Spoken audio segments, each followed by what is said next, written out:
আসসালামু আলাইকুম। এসিএস বাহিনী কি অবস্থা? ভালো আছো সবাই? চ্যাম্পিয়ন স্টুডেন্ট তোমরা তো। চ্যাম্পিয়ন হতে হবে সব জায়গায়। বাংলা দাগাবে যারা সিদ্ধান্ত নিয়েছো, আশা করি তারাও চ্যাম্পিয়ন হবে।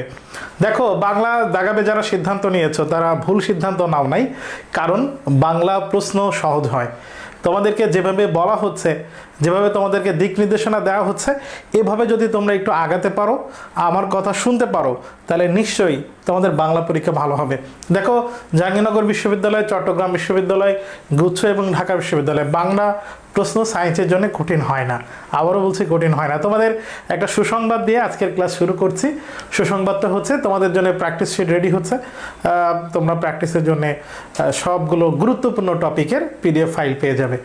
তো ঠিক আছে, চলো আজকের ক্লাসে চলে যাই। আমরা আজকে লেকচার পাঁচ নাম্বার লেকচার হবে আজকে লেকচারে আমরা সন্ধি পড়ব, রোকেয়া শাকত হোসেন সম্পর্কে জানবো, কাজী নজরুলের প্রবন্ধ আমার পথ এবং বিদ্রোহী কবিতা, এখানে ইম্পর্টেন্ট তথ্য কি সেগুলো জানবো। তো প্রথমে আমরা সন্ধি পড়ব। সন্ধি তোমাদের শর্ট সিলেবাস মানে ইন্টারমিডিয়েটের সিলেবাসে নাই, কিন্তু ব্যাকরণে যেহেতু বলেছি শর্ট সিলেবাস বলে কিছু নাই, এই কারণে ব্যাকরণের এই বিষয়গুলো মাথায় আনা যাবে না। তো আমরা চলে যাই, প্রথমে দেখি সন্ধি জিনিসটা কি। তার আগে সন্ধি এই শব্দটার সন্ধি বিচ্ছেদ একটু দেখে আসি। সন্ধি এর সন্ধি বিচ্ছেদ হচ্ছে সম যুক্ত ধি।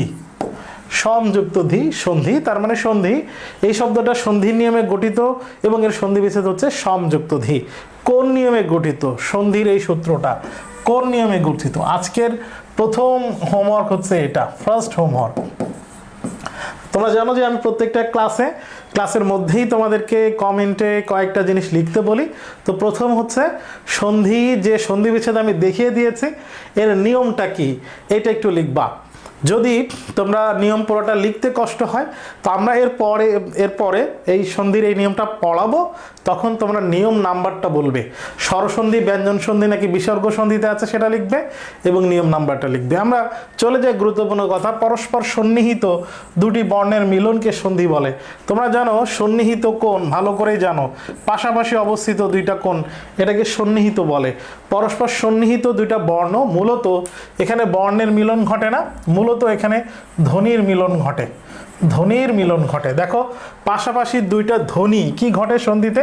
পাশাপাশি দুইটা ধ্বনি এক হয়ে যায়, এক ধ্বনির প্রভাবে অন্য ধ্বনি বদলে যায়, পরিবর্তন হয়ে যায়, অথবা কখনো কখনো ধ্বনি লোপ পায়। ধ্বনির বিষয় কিন্তু আওয়াজের বিষয়, এটা কিন্তু একটু মাথায় রাখতে হবে। আচ্ছা দেখো, ওখানে যে ঘটনার কথা বললাম, মহান যুক্ত আগ্রহ, এখানে হয়েছে মহান আগ্রহ। মহান নয়ের সাথে অ আছে, আমরা জানি হস না থাকলে অ থাকে, আগ্রহের শুরুতে আ আছে। মহান আগ্রহ, এখানে ধ্বনি মিলিত হয়ে আ হয়ে গেছে। উৎ যুক্ত চারণ, ত এবং চ দুইটা মিলে হয়েছে উচ্চারণ। যাচ আর না, এখানে চ এর পরে ন ছিল, হচ্ছে যাচা। এখানে পরের বর্ণের বিকৃতি হয়ে গেছে, এই নটা ইয় হয়ে গেছে। উচ্চারণে আগের বর্ণের বা পূর্ব বর্ণের বিকৃতি হয়ে গেছে, আর এখানে অ এবং আ মিলিত হয়ে আ হয়েছে। একইভাবে অতএব, অত বিসর্গ এব, এখানে পূর্ব বর্ণের লোপ ঘটেছে। লোপ মানে উঠে গেছে। পরবর্ণের লোপ ঘটতে পারে। উযুক্ত স্থান, এখানে খণ্ডত মানে হচ্ছে তয়ের নিচে হস, আর এখানে দন্তস্ব ছিল, হয়েছে উত্থান। দন্তস্বটা এখানে কিন্তু নাই, তার মানে পরের বর্ণের লোপ ঘটেছে। এটা শুধু সন্ধি জিনিসটা কি দেখানোর জন্যে, কোন বর্ণের লোপ, কোন বর্ণ পরিবর্তন, বিকৃত, এগুলো যে আমাকে দেখে পড়তে হবে এটা পড়ার বিষয় না, শুধু দেখালাম যে সন্ধিতে কি ঘটনা ঘটে। এখন আমরা সন্ধির প্রকারভেদ দেখি। বাংলায় সন্ধি দুই প্রকার, স্বরসন্ধি আর ব্যঞ্জন সন্ধি। বাংলা সন্ধি বিচ্ছেদ নর্মালি আসে না, বেশিরভাগ ক্ষেত্রে তৎসম বা সংস্কৃত সন্ধি আসে। আমরা বাংলায় দেখলাম সন্ধি দুই প্রকার, সংস্কৃতে সন্ধি তিন প্রকার: স্বরসন্ধি, ব্যঞ্জন সন্ধি আর বিসর্গ সন্ধি। মূলত সন্ধি বলতে আমরা যা পড়ি, আমরা যতগুলো শব্দের সন্ধি বিচ্ছেদ করি, এই সবগুলো হচ্ছে সংস্কৃত সন্ধির প্রকারভেদের মধ্যে পড়ে। এখন তোমাকে একটা জিনিস যদি জিজ্ঞেস করি, যে ধরো জিজ্ঞেস করলাম দিগন্ত কোন শব্দ, দিগন্ত কোন শব্দ, তোমার উত্তর হওয়া উচিত যে দিগন্ত একটা সংস্কৃত বা তৎসম শব্দ। এখন বলতে পারো যে কিভাবে হলো? দেখো, দিগন্তকে আমরা সন্ধি বিচ্ছেদ করি এরকম না যে দিক যুক্ত অন্ত, আমরা ছোটবেলা থেকে এরকম পড়েছি না দিগন্ত শব্দের সন্ধি বিচ্ছেদ? তাহলে এই যে সন্ধি পড়ছি এটা তো এই সংস্কৃতের প্রকারভেদ, যেটা আমরা ব্যঞ্জন সন্ধিতে গিয়ে পাবো। তাহলে সংস্কৃতের প্রকারভেদের মধ্যে কোনো সন্ধি বিচ্ছেদ আসলে সেটা তো অবশ্যই সংস্কৃত শব্দই হবে। এভাবে আমরা এখন থেকে যতগুলো সন্ধি বিচ্ছেদ করব শব্দ, সবগুলো শব্দ সংস্কৃত শব্দ। দেখো আমরা স্বরসন্ধির প্রথম উদাহরণে যাই, যে উদাহরণটা খুবই কমন, যে উদাহরণটা তোমরা ছোটবেলা থেকে পড়েছো। সন্ধি পড়লেই তোমরা শুরুতে কি পড়েছো? বিদ্যা যুক্ত আলয়, বিদ্যালয়, তাই তো পড়েছো। আমাদের সময় আমরাও তাই পড়ছি। তাইলে সেই নিয়মটা কি? সেই নিয়মটা হচ্ছে শব্দের মাঝখানে যদি আ উচ্চারণ হয় বা আ ধ্বনি থাকে, তাহলে তোমাকে ওই আটাকে অ কিংবা আ দিয়েই ভাঙতে হবে। মাঝখানে আ থাকলে আয়ের উচ্চারণ হলে অন্য কোনো ধ্বনি দিয়ে ভাঙার বিষয় আসবে না। দেখো নরাধম, মাঝখানে আ আছে, আমার কাজ কি? যে পর্যন্ত আ আছে সে পর্যন্ত লেখা। আমি লিখলাম নর। আমি নরের সাথে আকার দিতে পারতাম, কিন্তু নরা নামে কি কোনো মিনিংফুল শব্দ আছে? উত্তর হচ্ছে না। নর, ওই আ বাদ দিয়ে লিখলাম নর প্লাস বাকি যা আছে লিখলাম, এবং এর পূর্বে অ কিংবা আ দিতে হবে। এখানে অ দিয়েছে। এখন তোমরা প্রশ্ন করতে পারো নরযুক্ত অধম এটা না লিখে আমি তো নিয়ম অনুযায়ী নরযুক্ত আধমও লিখতে পারি, এটা তো নিয়মের মধ্যেই আছে, তাইলে কেন লিখলাম না? উত্তর হচ্ছে আমি তো আর ওরকম অধম না যে অধম নামে শব্দ আছে কিন্তু আধম নামে কোনো শব্দ যে নেই এটা আমি বুঝি না। এটা আমরা বুঝি তো, সবাই বুঝি আধম নামে আসলে কোনো শব্দ নেই, এই কারণে নরাধম হয়েছে। এরপর দেখো রত্নাকর, মাঝখানে আকার আছে রত্ন, এখানে আবাদ দিয়ে লিখলাম রত্ন প্লাস আকর, আকর শব্দ আছে কিন্তু অকর নাই। হিতাহিত, মাঝখানে আকার আছে, তাহলে হিত যুক্ত অহিত, এই যতটুকু আছে আকার ততটুকু লিখলাম হিত প্লাস বাকিটুকু লিখলাম হিত। পূর্বে আমার কি দিতে হবে? অ কিংবা, তো অহিত। হিত মানে যা কল্যাণ, অহিত মানে অকল্যাণ। হিত জ্ঞান বলা হয়, কল্যাণ অকল্যাণ কোনটা সে বোঝে না। তাহলে আয়ের উদাহরণ এটা আমরা বুঝি সাধারণত। আচ্ছা, তোমাদের একটা প্রশ্ন হতে পারে যে তোমরা তো ছোটবেলায় এভাবে পড়েছ যে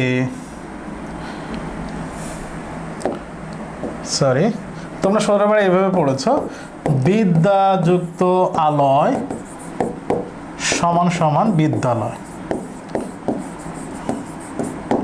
তোমরা তো এভাবে পড়েছো, কিন্তু আমি তো পড়াচ্ছি উল্টা করে, নরাধম সমান নর যুক্ত আধম। এখন বলতে পারো যে এভাবে কেন পড়াচ্ছেন, এই ঘটনাটা কি? উত্তর হচ্ছে সন্ধির প্রশ্ন তোমরা বিগত বছরের প্রশ্ন বিশ্লেষণ করলে দেখবে যে সন্ধির প্রশ্ন সব সময় সন্ধি বিচ্ছেদ করা আসে। একটা শব্দ দিয়ে ওটাকে ভেঙে আলাদা করতে হবে। দুইটা শব্দ আলাদা আছে, এক করো, এইটা নর্মালি আসে না, আমরা এটা দেখি না, আসলেও খুবই কম।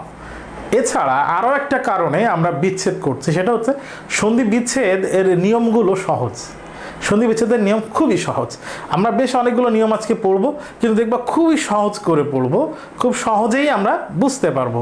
আমরা এর পরের নিয়মে যাই। আমরা অ এবং আয়ের নিয়মে গিয়েছি। অ এবং আয়ের পরে আর কি থাকে? হ্রস্ব-ই আর দীর্ঘ-ই। যদি শব্দের মাঝখানে দীর্ঘ-ই থাকে তাহলে ওই দীর্ঘ-ইটাকে ভেঙে আমরা হ্রস্ব-ই দীর্ঘ-ইর মধ্যেই রাখবো। কিরকম? অতীত, এর মাঝখানে কি আছে? দীর্ঘ-ইকার, তাহলে কি হবে? অতি, হ্রস্ব-ই দিয়ে শেষ হয়েছে, প্লাস ঈদ। এখন প্রশ্ন হচ্ছে অতীতে আমি কেন এরকম লিখলাম না? অতীতে এরকম লিখলাম না কারণ তোমরা জানোই যে অতি বানান কখনো এরকম হয় না। এরপর ঈদ বানানে আমরা নিয়ম অনুযায়ী তো এরকম লিখলেও হইতো, এরকম কেন লিখলাম না? এর কারণ হচ্ছে কিছু শব্দ আছে কমন, এটা একটু লেখো, যেরকম ঈদ, ইবো, ইলো, ইষ্ট,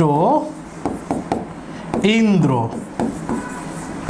এই বানানগুলো যেখানেই লিখতে যাবে সব সময় হ্রস্ব-ই দিয়ে লিখতে হবে।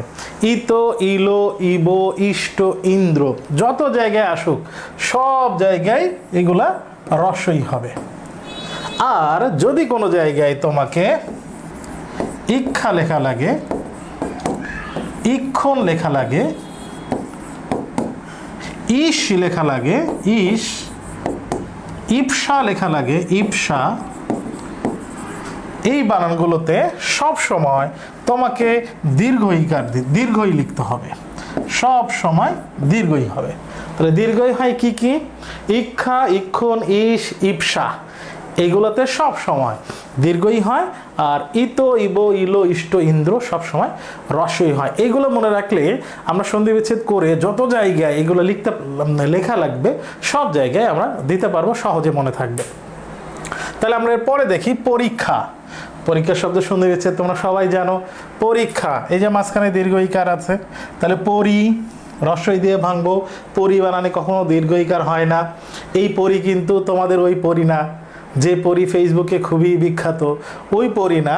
এই পরি হচ্ছে পরিশেষের পরি যুক্ত ইক্ষায়, দেখো ইক্ষা বানানে দীর্ঘই দিতে হয়েছে। তার মানে যদি মাঝখানে দীর্ঘইকার থাকে বা দীর্ঘই থাকে, আমাকে এটাও রস্বই বা দীর্ঘই দিয়ে শেষ করতে হবে, আর শুরু করতে হবে রস্বই বা দীর্ঘই দিয়ে। সতীন্দ্র, দেখো এখানে দীর্ঘইকার আছে, তাহলে আমি কি লিখবো? সতী। আর প্রশ্ন হচ্ছে সতী বানানে কি হয়? সতী বানানে সবসময় দীর্ঘই হয়। প্লাস বাকি যতটুকু আছে অতটুকু লিখলাম। আগে কি লিখতে হবে? রস্বই অথবা দীর্ঘই। এখন আমাকে বলো ইন্দ্রতে কি হয়? আমরা শিখেছি ইন্দ্রতে সবসময় রস্বই হয়। আমার মনে হয় তোমরা এটা বুঝতে পেরেছো। এরপরে 3 নম্বরে যাই। দীর্ঘ উকার যদি থাকে শব্দের মাঝখানে, একই ঘটনা। আগে যেরকম দীর্ঘইকার ছিল রস্বই বা দীর্ঘই দিয়ে ভেঙেছে, একইভাবে দীর্ঘ উকার থাকলে রস্য অথবা দীর্ঘ দিয়ে ভাঙব। দেখো মরুদ্যানে এই যে রয়ের সাথে এরকম আছে, এরকম থাকলে দীর্ঘ, কিন্তু যদি রয়ের সাথে এরকম থাকে তাহলে এটা হচ্ছে রস্য, রয়ের সাথে রস্য যুক্ত হয়েছে। তাহলে এখানে যে দীর্ঘ উকার আছে, তাহলে আমি কি ভাঙবো? মরু লিখবো। মরু বানানে কখনো দীর্ঘ হয় না, মরু বানানে রস্য হয়। প্লাস বাকি যতটুকু আছে এই যে ততটুকু লিখে তার আগে উ দেব। আমাকে বলো উদ্যান, বাগান, এই বানানে কি দীর্ঘ হয়? না, উদ্যান বানানে রস্য হয়। বহুর্ধ, দেখো এখানে হয় সাথে দীর্ঘও আছে, তাহলে আমাকে লিখতে হবে বহু বানানে রস্য হয়। প্লাস ঊর্ধ্ব বানানে সবসময় দীর্ঘ হয়। বধূৎসব, বধূ বানানে দীর্ঘও হয়েছে, কিন্তু শুধু বধূ বানানে আবার দীর্ঘ, আর উৎসব বানানে রস্য দিয়ে করতে হবে। বধূ উৎসব, এই বধূ মানে হচ্ছে শ্রী জায়া বউ, বধূযুক্ত উৎসব বধূৎসব। তাহলে দীর্ঘ হইলেই আমাকে রস্য বা দীর্ঘ দিয়ে ভাঙতে হবে। এখানে আমরা আর একটা জিনিস শিখবো, সন্ধি পড়লে কিন্তু শুধু সন্ধি বিচ্ছেদ শেখাই গুরুত্বপূর্ণ না, সন্ধি পড়ার সাথে সাথে আমরা শব্দের বানানও শিখতে পারি। কিভাবে? দেখো তোমাকে বললো যে কটূক্তি বানান লেখো, তুমি কোনো জায়গায় কটূক্তি বানান লিখছো, তো কটূক্তি বানান লিখতে গিয়ে আমাদের কনফিউশনটা কোথায় হয়, যে টয়ের সাথে রস্য হবে নাকি টয়ের সাথে দীর্ঘও হবে। তো যখন আমরা এই কটূক্তি শব্দের সন্ধি বিচ্ছেদ পড়ে ফেলবো, তখন আমরা বুঝতে পারবো যে এটা রস্য নাকি দীর্ঘ হবে। দেখো কটূক্তির সন্ধি বিচ্ছেদ হচ্ছে কটু প্লাস উক্তি। কটূক্তির সন্ধি বিচ্ছেদ হচ্ছে কটু যুক্ত উক্তি। দেখো কটু শেষ হয়েছে রস্য দিয়ে, উক্তি শুরু হয়েছে রস্য দিয়ে, তাহলে দুই পাশে উ এর যে কোনো একটা থাকলে কি হয়? দীর্ঘও হয়। এই জন্য কটূক্তি বানানে দীর্ঘ হবে, এই রস্যটা হবে না। আমার মনে হয় তোমরা বুঝতে পেরেছো যে সন্ধি বিচ্ছেদ শেখার সাথে আমি অনেক শব্দের বানান শিখে ফেলছি। আচ্ছা, এরপরে আমরা অ আ রস্বই দীর্ঘই রস্য দীর্ঘ পর্যন্ত গিয়েছি, রিয়ারটা আসছে, তারপরে আমরা এতে যাই। যদি শব্দের মাঝখানে এ থাকে তাহলে যার সাথে এ আছে ওই এটা উঠে যাবে এবং আমাকে রস্বই অথবা দীর্ঘই দিয়ে ভাঙতে হবে। খুব কমন উদাহরণ দেখো, লেখা আছে শুভেচ্ছা। শুভেচ্ছা এই কার্ডটা কার সাথে আছে? আমি দেখতে পাচ্ছি এখানে শুভেচ্ছা এই কার্ডটা আছে ভয়ের সাথে, তাহলে আমি ওই এ কার্ডটা তুলে দিয়ে লিখলাম শুভ যুক্ত, এই যে এই কার্ডটা উঠায় দিয়ে লিখলাম। বাকি যা আছে চয় ছ, এই চয় ছাড় আগে কি দিতে হবে? ই দিতে হবে। এখন আমাকে বলো, ইচ্ছা লিখতে গিয়ে তোমার কি দীর্ঘই লিখতে ইচ্ছা হয়? না, ইচ্ছা লিখতে গিয়ে আমার অবশ্যই রস্বই লেখার ইচ্ছা করতে হবে, কারণ ইচ্ছা বানানে রস্বই হয়। যথেষ্ট, তাহলে এখানে এই কার্ডটা উঠে দিলাম, এই কার্ডটা উঠে দিয়ে আমাকে নর্মালি লিখতে হয় যথ। এখন তোমরা বলো যথ নামে কোনো শব্দ আছে নাকি শব্দটা যথা? তাহলে যথা প্লাস বাকি যা আছে এটার পূর্বে ই দিতে হবে। ইষ্ট বানানে সবসময় রস্যই হয়। আগে স্লাইডে আমরা শিখেছি যে ইষ্ট বানানে সবসময় রস্যই হয়। পরমেশ, এইখানে একার ছিল, একারটা তুলে দিয়ে লিখলাম পরম, যুক্ত ইশ লিখতে হবে। ইশ বানানে সবসময় দীর্ঘই হয়। তাহলে এ উঠে গেলে রস্যই অথবা দীর্ঘই হয়। এরপর আমরা দেখি ওই উঠে গেলে কি হয়। ওই উঠে গেলে প্লাসের পরে এ অথবা ওই লিখতে হবে। ওই উঠে গেলে এ অথবা ওই লিখতে হবে। দেখো জনৈক, এখানে নয়ের সাথে ওই ছিল, ওই উঠে গেছে, দেখো এই ওইকারটা এখানে নাই। প্লাসের পরে গিয়ে বাকি আছে ক, এক লিখতে গিয়ে কি লিখতে হয়? এ লিখতে হয়। যেখানে এ লিখলে হবে এ লিখবো, যেখানে ওই লিখলে হবে ওই লিখবো। এখন প্রশ্ন হচ্ছে যে আপনি বাংলা পড়ান, বাংলার মাস্টার, আপনি বুঝতেছেন কোথায় এ হবে কোথায় ওই হবে, আমি কেমনে বুঝবো? দেখো আমার তো আর মঙ্গল গ্রহ থেকে নিয়ে আসা কোনো জ্ঞান নেই। আমি তো আলাদা করে, আমার উপরে তো ব্যাকরণের ওহী নাজিল হয় না। তাহলে আমি পারছি কেন? আমি প্র্যাকটিস করেছি তাই। আমার মেধা তোমার মেধা থেকে যে অনেক বেশি, অনেক কিছু আলাদা, এরকম কিছুই না। তুমি এবং আমি সমান। আমি প্র্যাকটিস করেছি, অনুশীলন করছি, আর তুমি এক করবে তাহলে শিখে যাবে। যে পারবে তার মানে সে প্র্যাকটিস করেছে। দেখো তোমাকে আমি যদি জিজ্ঞেস করি ঐক্য বানান কি, তো তুমি কি ভুল করে কখনো এ কয় জফলা লিখবে? লোকজন তোমার মূর্খ বলবে। ঐক্য বানান তো এরকম না, ঐক্য বানান এরকম। তাহলে তুমি জানো কেমনে জানো? ওই যে তুমি আগে দেখেছো বা পড়েছো। তাহলে যারা নতুন শিখছো, দেখছো পড়ছো, এটা প্র্যাকটিস করে মনে রাখলে তোমাদের এটা পারার কথা। সদৈব, দেখো সদৈব দয়ের সাথে ওই আছে, তাহলে ওই উঠে যাবে সদা। এখন বলো সদ নামে শব্দ হয় না, সদা সত্য কথা বলবে, আমরা জানি সদা লিখতে হয়। এরপর এবো, এবো মানে এমন বা এরকম, এবো ওইব হয় না। মতৈক্য, এই যে ওই কারটা তুলে দিলাম, মত আমরা জানি মত এটা আছে। এরপরে কয়ের সাথে জফলা আছে, আগে কি দিতে হবে? ওই, কারণ আমরা জানি ঐক্য বানানে ওই লিখতে হয়। তাহলে শব্দের মাঝখানে ওই থাকলে এ বা ওই দিয়ে তোমরা ভেঙে দিবে। আমি বলছিলাম যে আমরা সন্ধি বিচ্ছেদ শিখছি, কারণ সন্ধি বিচ্ছেদ করতে গেলে দেখে দেখে বোঝা যায় যে কি করতে হবে। কিছুটা ম্যাথমেটিক্যাল বিষয় এখানে আছে, যদি আমার নিয়মটা মনে থাকে। এরপরে দেখো যদি শব্দের মাঝখানে ও কার থাকে তাহলে আমাকে রস্যু অথবা দীর্ঘ দিয়ে ভাঙতে হবে।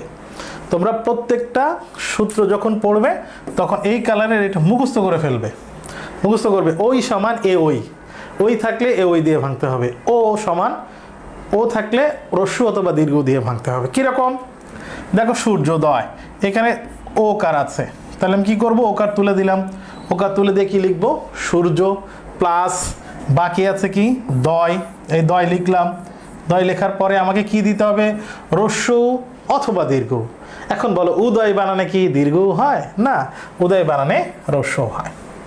ঠিক একইভাবে যথোচিত, যথোচিত, তাহলে এখানে ওকার তুলে দিলাম, ওকার তুলে দিলে কি থাকে? যথ, যথ মিনিংফুল না, তাহলে যথা প্লাস উচিত, উচিত বানানে রস্য লেখা উচিত, দীর্ঘ দিলে ভুল হবে, এই জন্য যথা যুক্ত উচিত লেখা। গৃহর্ধ, এই যে ওকার তুলে দিলাম, গৃহ প্লাস ঊর্ধ্ব বানানে সব সময় দীর্ঘ হয়। মনে রাখবে, আমি আগেও বলেছি আবার বলছি যে তোমরা সন্ধি পড়ার সাথে সাথে, সন্ধি শেখার সাথে সাথে তোমরা কিন্তু অনেকগুলো বানান শিখছো।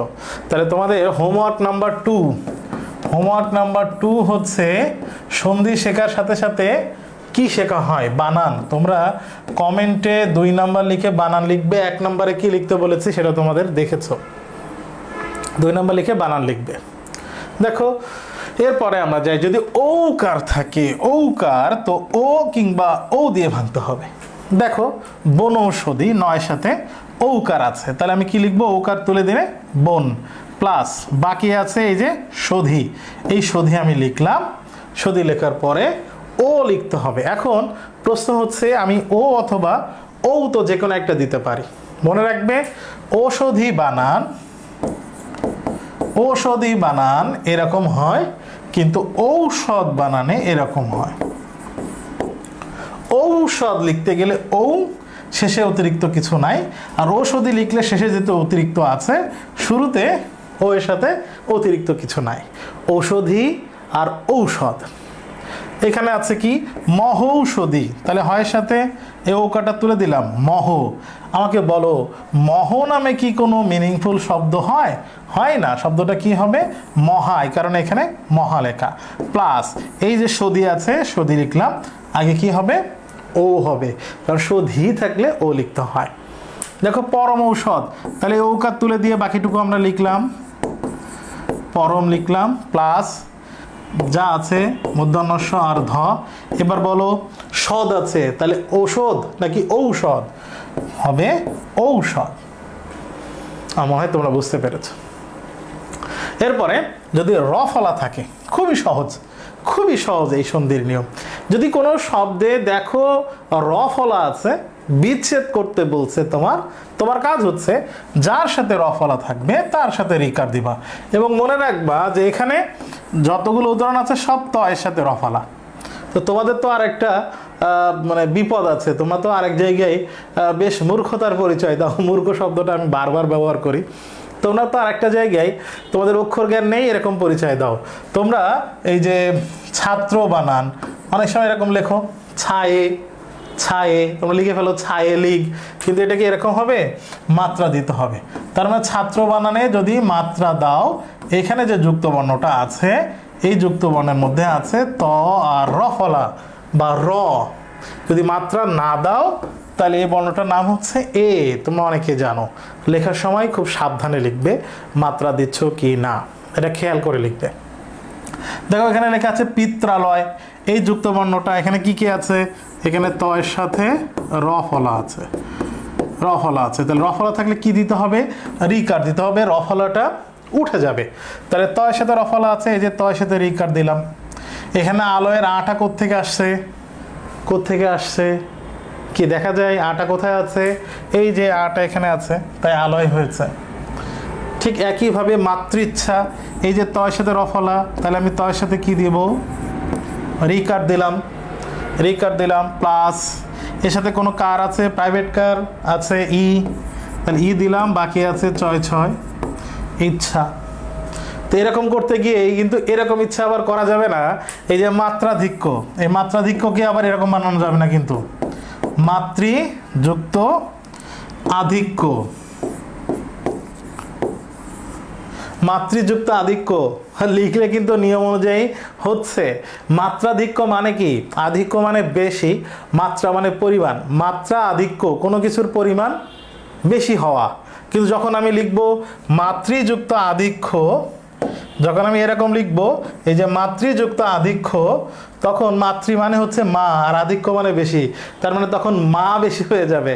তার মানে শব্দের মিনিং ঠিক থাকে না। যেহেতু শব্দের মিনিং ঠিক থাকে না, তাহলে আমাদের ওটা লিখলে হবে না, আমাদেরকে লিখতে হবে মাত্রাযুক্ত আধিক্য। কেমনে বুঝবো? ওই যে ভাঙার পরে তুমি যদি দেখো মিনিং ঠিক নাই, তাহলে ওই নিয়মে কেন হবে? মাত্রাযুক্ত আধিক্য, এটা প্রথম নিয়ম আকারের নিয়মে। তাহলে ব্যতিক্রমগুলো আমি সাথে সাথে দেখিয়ে দিচ্ছি। এরপরে খুবই ইম্পর্টেন্ট নিয়ম, এটা ভেরি ভেরি ইম্পর্টেন্ট। জ বা জফলা থাকলে কি করতে হবে ভালো করে খেয়াল করো, ভালো করে বুঝে নিও।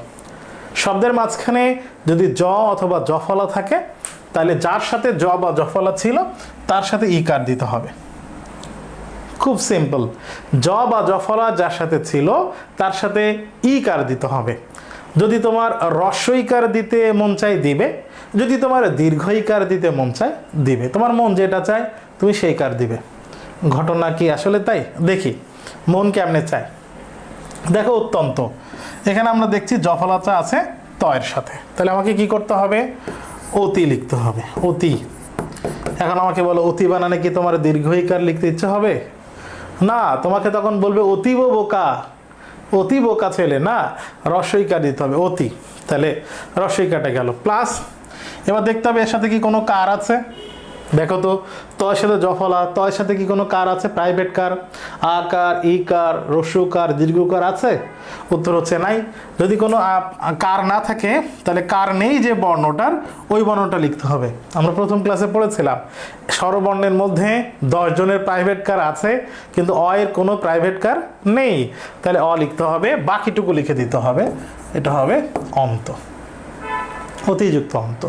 আমরা বুঝছো? দেখো আরেকটা উদাহরণ দেখো, ইত্যাদি, তাহলে অতিযুক্ত অন্ত। ইত্যাদি তয়ের সাথে জ ফলা আছে, তাহলে আমি কি করব, ইতি লিখবো, ইতি প্লাস কার আছে কিনা, আছে আকার, আকারের মালিককে আ, প্লাস বাকিটুকু কতটুকু আছে, দি, তাহলে দি লিখে দেব, ইতি প্লাস আদি ইত্যাদি। অত্যুক্তি, দেখো অত্যুক্তি ভালো করে খেয়াল করো, তয়ের সাথে জ ফলা আছে, তাহলে আমি তয়ের সাথে কি দেব, ই দেব, অতি প্লাস এর সাথে কি কোনো প্রাইভেট কার আছে, প্রাইভেট কার দেখা যায়, হ্যাঁ দেখা যায়, এই যে তয়ের সাথে উ আছে, তাহলে অতি প্লাস উক্তি দেব, অত্যুক্তি। দেখো তো তোমরা যদি এটা বুঝে থাকো তাহলে এটা একটু বলবা আমাকে, অত্যধিক বানানটা এইরকম নাকি এইরকম, অত্যধিক বানানে এখানে আকার হবে নাকি আকার হবে না, ভালো করে খেয়াল করো, হবে কি হবে না। দেখো আমরা তাহলে সন্ধি বিচ্ছেদ করে ফেলি, দেখি হবে কি হবে না বুঝতে পারবো। তয়ের সাথে জ ফলা আছে, তাহলে তয়ের সাথে ই দেই, অতি প্লাস বাকি আছে আকার, তাহলে কি হবে, আধিক। এটারও সন্ধি বিচ্ছেদ করে ফেলি, তয়ের সাথে জ ফলা, তার মানে তয়ের সাথে ই, অতি প্লাস কোনো কার নেই, তার মানে অ, বাকি আছে ধিক, অধিক। এখন আমাকে বলো অতিযুক্ত আধিক হবে শব্দটা নাকি অতিযুক্ত অধিক হবে। আমরা জানি আধিক নামে কোনো শব্দ নাই, তাহলে এটা হচ্ছে না, তাহলে এই বানানটা ভুল, এটাই হচ্ছে সঠিক, অতিযুক্ত অধিক। আমার মনে হয় তোমরা বুঝতে পেরেছ। যদি বুঝতে পেরে থাকো তাহলে এবার আমাদের উপর্যুপরি এটা একটু ভাঙতে হবে। দেখো আমরা নিয়মের সময় বলেছিলাম যে জ ফলা অথবা যদি জ, এখানে জয়ের ব্যাপার আছে, জ ফলা নেই। এবার আমরা হিসাব করি, ঘটনা তো একই, আমাকে ই কার দিতে হবে। তাহলে এখানে দেখতে পাচ্ছি জ আছে, তাহলে জটা উঠে যাবে, জটা উঠে গেলে আগেরটুকু লিখি উপ, গুড, জটা উঠে গেল, জটা উঠে গেলে ই কার হবে, হলো। এখন ই কারটা কার সাথে হবে, একটা ব্যঞ্জনের সাথে তো হতে হবে। ব্যঞ্জনটা কোথায় পাবো, ব্যঞ্জনটা পাওয়ার জন্যে একটা জিনিস খেয়াল করো, এখানে জয়ের উপরে একটা রেফ আছে, জয়ের উপরে একটা রেফ আছে, ওই রেফ মানে কি, র। আমরা জানি রেফ আসছে র থেকে, তাইলে সূত্র অনুযায়ী জ উঠে গিয়ে ই হইল, আর ওই রেফটা যা ছিল এখানে র হয়ে গেল, গেল প্লাস প্লাস। এবার আমরা খেয়াল করব এখানে কোনো কার আছে কিনা, খেয়াল করে দেখি যে আসলে এখানে কোনো কার নেই নাকি, আছে, কি আছে, এই যে রস্যু কার আছে, তাইলে এই যে রস্যুর কারের মালিক হচ্ছে রস্যু আর পরি। এটা বুঝতে পারছো কিনা, আমার মনে হয় মাথা তোমাদের একটু গ্লিজ দিতেছে, হ্যাঁ এটা একটু একটু কষ্ট হয়েছে, অনেকে হয়তো বুঝছে। এটা কিন্তু খুবই ইম্পর্টেন্ট, আবারও বলি সন্ধির এই নিয়মটা কিন্তু ভয়াবহ ইম্পর্টেন্ট। আচ্ছা দেখো বুঝে যাবা, আরও একটা উদাহরণ দিই, তাদেরকে পর্যাপ্ত উদাহরণ দিতে হবে, তাইলে তারা বুঝে যাবে। পর্যাপ্ত, পর্যাপ্ত শব্দের সন্ধি বিচ্ছেদ কি, পর্যাপ্ত শব্দের সন্ধি বিচ্ছেদ কি, দেখো এখানে জ আছে, জটা উঠে যাবে, তাহলে প লিখলাম, জ উঠে যাবে, জ উঠে যে কি হবে, ই কার, কার সাথে এই যে রেপ আছে, রেপ মানে কি, র, তাইলে হলো কি পরি প্লাস। এবার খেয়াল করো এখানে কি কোনো কার আছে, হ্যাঁ আমি তো দেখতে পাচ্ছি এখানে আকার আছে, তাহলে আকারের মালিককে আ দিলাম, আর বাকি যতটুকু আছে ততটুকু লিখলাম, পরিযুক্ত আপ্ত পর্যাপ্ত। আমার মনে হয় আমরা এটা বুঝতে পেরেছি। যদি এটা বুঝতে পারি তাহলে এখন আমরা যে নিয়মটা পড়ব, এই নিয়মটা বোঝা আমাদের জন্য আরও সহজ হবে। আগে ছিল জফলা, জফলাটা উঠে গিয়ে রস্বইকার অথবা দীর্ঘইকার হয়েছিল। এখন আমরা দেখব বফলা, বফলা উঠে গিয়ে কি হয় সেটা একটু আমরা এখন জানার চেষ্টা করি। দেখো জফলা উঠে গিয়ে রস্বই অথবা দীর্ঘইকার হয়, আর বফলা উঠে গিয়ে রস্যু অথবা দীর্ঘকার হয়। তাহলে জফলা সমান রস্বই দীর্ঘই, বফলা সমান রস্য দীর্ঘ, সিস্টেম একই। দেখো অন্বিত, আমরা এখানে দেখতে পাচ্ছি নয়ের সাথে বফলা আছে, তাহলে কি হবে, নয়ের সাথে উ হবে, অনু। এখন আমাকে বলো অনু বানানে রস্য হয় নাকি দীর্ঘ হয়, রস্য হয়, অনু প্লাস এর সাথে কি কোনো কার ছিল, এর সাথে কি কোনো কার ছিল, দেখছি যে এখানে রস্বইকার আছে, রস্বইকারের মালিক কি, রস্বই প্লাস ত, ইত, অনু প্লাস ইত, অন্বিত। খুবই কমন উদাহরণ তোমরা জানো, স্বাগত, স্বাগত। তাহলে স্বাগত এর সন্ধি বিচ্ছেদ কি? হ্যাঁ জানো তো তোমরা, দেখো শয়ের সাথে বফলা আছে, তাহলে শয়ের সাথে কি দেবো? শয়ের সাথে উ দিলাম, প্লাস এর সাথে কার আছে? আকার। আকারের মালিক কে? আ, প্লাস এই যে এই পাশে গত, তাহলে স্বাগত হচ্ছে সুযুক্ত আগত স্বাগত। তন্নি, নয়ের সাথে বফলা আছে, নয়ের সাথে উদাও, দীর্ঘইকার আছে, প্লাস দিয়ে শুধু দীর্ঘই লেখো, কারণ ওইটার পরে যা আছে শুধু সেটুকুই লিখে দিতে হবে। অন্বেষণ, নয়ের সাথে বফলা, তাহলে নয়ের সাথে উদয়, অনু, প্লাস এর সাথে কি কোনো কার আছে? আছে, দেখা যায় এই যে প্রাইভেট কার এ আছে, তাহলে বাকিটা এ লিখে বাকিটা লিখে দিলাম, অনুযুক্ত এষণ অন্বেষণ।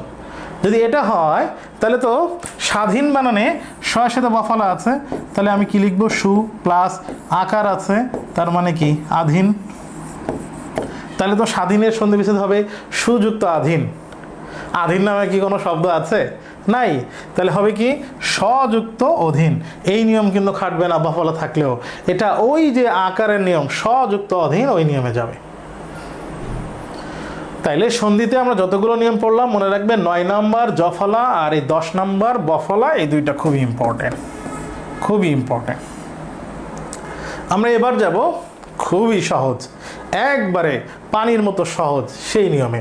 যদি এই শব্দে দেখো রেফ আছে, রেফ, তো রেফ কেমনে? দেখো কয়ের উপরে রেফ, যদি দেখো শব্দে রেফ আছে, তোমাকে বিচ্ছেদ করতে বলেছে, রেফটাকে জাস্ট উঠায় দিবা, রেফটা উঠে গিয়ে রেফের জায়গায় রি লিখবা।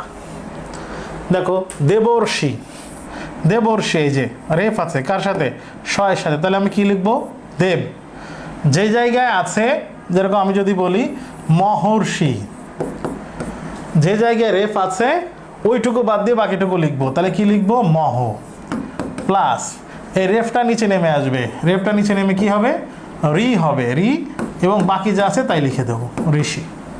এখন প্রশ্ন হচ্ছে, মহ নামে কি কোনো শব্দ আছে? শব্দটা কি মহ হয়? না, শব্দটা কি?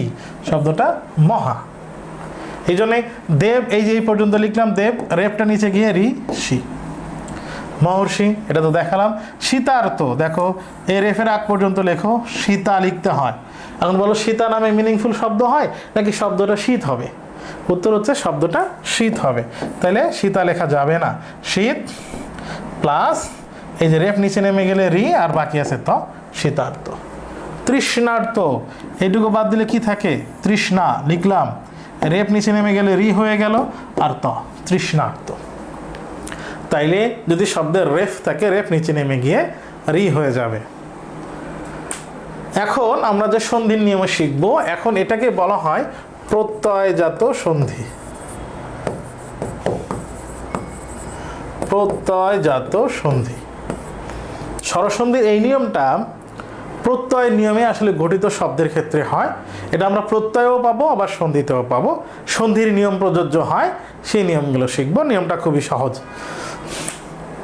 দেখো নয়ন, নয়ন শব্দটাকে যদি আমরা বিশ্লেষণ করি তাহলে এরকম হয়, ন হসন্ত দিলে অ, এখানে অন্তস্থ আছে অয়, প্লাস অন্তস্থ অয়ের শেষে অ আছে, আর এই ন, অন। তাহলে ন অয় অন, নয়নকে যদি আমরা ভাঙি তাহলে আমরা দেখছি যে এখানে নয়ের পরে একটা কি আছে? অয়। আচ্ছা দেখো, ঠিক একইভাবে যদি আমরা নায়ক শব্দটাকে ভাঙি তাহলে কীরকম হয়? শব্দের বিশ্লেষণটা দেখো। নায়ক শব্দটাকে যদি আমরা ভাঙি তাহলে আমরা ন লিখবো, এটা কিন্তু বর্ণ বিশ্লেষণ, যা দেখা যাচ্ছে তাই। নয় লিখবো, নয়ের সাথে কি ছিল? আকার, মানে আ, আর অন্তস্থটাকে আমি এর সাথে লিখে দিলাম আই, প্লাস অন্তস্থর সাথে তো একটা অ আছে, যেহেতু ওর নাম অন্তস্থ অ, তাহলে ন আই অক। আচ্ছা দেখো, আমি যদি লবণকে ভাঙি তাহলে কি হয়? লবণকে ভাঙি তাহলে কি হয়? লবণকে ভাঙলে হবে ল, এর সাথে একটা অ আছে, অটা আমি মাঝখানে বয়ের সাথে লিখলাম অব, লব অন, এই যে ব হসন্ত দিলাম, তার মানে বয়ের সাথে একটা অ আছে, আর এই ন, তার মানে লবণকে ভেঙে দেখেছি ল অব অন হয়। আচ্ছা দেখো তো, আমি নাবিককে ভাঙলে কি হয়? এখানে ন হসন্ত দিলাম, আকার আছে মানে আ, আর এই বটা আয়ের সাথে লিখলাম, সরি আ আর লিখলাম আব, নাব ইক, তাহলে ন আব প্লাস এই যে ইক আর ইক শেষে উচ্চারণ, নাব ইক তার মানে কি ন আব ইক। ভালো করে খেয়াল করো, হ্যাঁ, কঠিন না কিন্তু সহজ। তাহলে নয়নকে যদি আমি ভাঙি, বিশ্লেষণ করি, সিলেবাল অনুযায়ী উচ্চারণ করি, নয়নকে সিলেবাল অনুযায়ী উচ্চারণ করলে আমি পাচ্ছি ন অন, নয় অন, তাহলে ন অয় অন। নায়ককে ভাঙলে আমি পাচ্ছি ন আই অক, তার মানে নায়ক, নাই অক। লবণকে ভাঙলে আমরা পাচ্ছি লব অন। নাবিককে ভাঙলে আমরা পাচ্ছি নাব ইক। এবার একটু ভালো করে খেয়াল করো, দেখো আমরা এখানে ঘটনাটা আসলে কি পেয়েছি। আমরা নয়ন লিখতে গিয়ে একটা অয় পেয়েছি, নায়ক লিখতে গিয়ে একটা আই পেয়েছি, লবণ লিখতে গিয়ে একটা অব পেয়েছি উচ্চারণ, আর নাবিকে গিয়ে একটা আ উচ্চারণ পেয়েছি। যখন তোমার কোনো শব্দের সন্ধি বিচ্ছেদ করতে দিবে, তুমি যদি শব্দের মাঝখানে অয় উচ্চারণ পাও, তাহলে অয়টা যার সাথে ছিল, এখানে অয়টা তো নয়ের সাথে ছিল, তার সাথে একার দিবে। আই উচ্চারণ পাইলে যার সাথে আই ছিল ওই কার দিবে। আব উচ্চারণ, অব উচ্চারণ যদি পাও, যার সাথে অব উচ্চারণ তার সাথে ও কার দিবে। আর যদি আব উচ্চারণ পাও, যার সাথে আব উচ্চারণ তার সাথে ও কার দিবে। এবার আমরা একটু অ্যাপ্লাই করি, এই সূত্রটা অ্যাপ্লাই করি। দেখে তোমাদের সায়েন্সের সূত্র যত আছে, অনেক কত কিছু আছে, ওই সায়েন্সের সূত্রের মতো কিন্তু অত কঠিন না, এটা কিন্তু সহজ। দেখো কিভাবে হয়েছে। নয়ন, তাহলে নয়ের সাথে অয় ছিল, আমি নয়ের সাথে কি দেবো, নে, এ কার দেবো, আর বাকি যা আছে তাই, এই যে অন লিখে দিলাম। তাহলে এটা কি লেখা, শয় অন, তাহলে শয়ের সাথে অয় আছে, অয় থাকলে কি দেবো, এ কার, তাহলে দেবো সে, আর শেষে যা অন আছে তাই অন। বোঝা যাচ্ছে কিন্তু। নাই ওক, তার নয়ের সাথে আই আছে, আই থাকলে কি দেবো, ওই কার, তাহলে নাই ছিল আমি দেবো কি, নই, আর শেষে অক ছিল, শেষে যা উচ্চারণ তাই রয়ে গেছে। গাই অক, তাহলে গয়ের সাথে আই উচ্চারণ হচ্ছে, আই হলে কি দিতে হয়, ওই দিতে হয়, তাহলে গই প্লাস গাই অক, যা উচ্চারণ শেষে ওটা শেষে দেব। লব অন ছিল অব, তাহলে কি দেব, ও, তাহলে হবে কি লো প্লাস অন। এখন এখানে কথা হইতে পারে যে স্যার বা ভাইয়া আপনি লবণ বানানে মূর্ধন্য দিয়েছেন কিন্তু অন বানানে দন্তন্য দিয়েছেন, এর কারণ কি? এর কারণ হচ্ছে দুইটা। এক হচ্ছে আমরা নত্যবিধান সত্যবিধান যখন পড়েছি স্বভাবতই মূর্ধন্য হয়, একটা কবিতা পড়েছিলাম, সেখানে লবণ বানানে কোনো নিয়ম ছাড়া, কারোর কোনো কথা ছাড়া মূর্ধন্য হয়, তাহলে হয়েছে। কিন্তু মনে রাখতে হবে অন প্রত্যয় সবসময় দন্তন্য হয়। মনে রাখতে হবে হোয়ার দেয়ার ইজ এ অন প্রত্যয় দেয়ার অন হবে, কি অন থাকবে, সবসময় দন্তন্য অন থাকবে। অন প্রত্যয় সবসময় দন্তন্য হয়, এই জন্য অন বানানে নিয়ম অনুযায়ী এখানে মূর্ধন্য থাকলে, মূর্ধন্য দেওয়ার কথা থাকলেও অন বানান লিখতে গিয়ে অবশ্যই দন্তন্য দিতে হবে, যত জায়গায় অন লিখতে হবে। তাহলে ভবন, ভবনে কি হয়েছে, ভব অন, অব উচ্চারণ আছে, তাহলে কি দেবো, ভো, আর শেষে অন যা আছে তাই, ভব অন। একইভাবে নাবিক, তাহলে কি হবে, নাব, নাব আছে আব, তাহলে কি দেবো, ঔকার, তাহলে হবে কি নৌ নাব ইক, শেষে ইক উচ্চারণ, ইক দেব। ভাবুক, কি কি আছে, ভাবুকে কি কি আছে, ভাব উক, তাহলে যেহেতু ভাব উক, তাহলে আব আছে, তাহলে কি হবে ভৌ, শেষে কি আছে উক, যা আছে তাই উক দেব। ভৌ উক ভাবুক। তাহলে আমরা কি পড়লাম, এখানে যা শিখেছি সেটা আবার একটু এখানে দেখি। আমরা বলেছি যদি অয় উচ্চারণ হয় তাইলে আমি তার সাথে এ কার দেব, যার সাথে অয় উচ্চারণ আছে। যদি আই উচ্চারণ হয় তাহলে তার সাথে ওই কার দেব, ওই কার।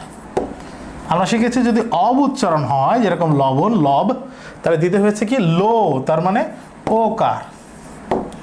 এরপরে যদি আব উচ্চারণ হয়, যেরকম ভাবুকের ভাব ছিল আব, তাহলে দিতে হয়েছে কি ভৌ, তার মানে ঔকার দিতে হয়েছে।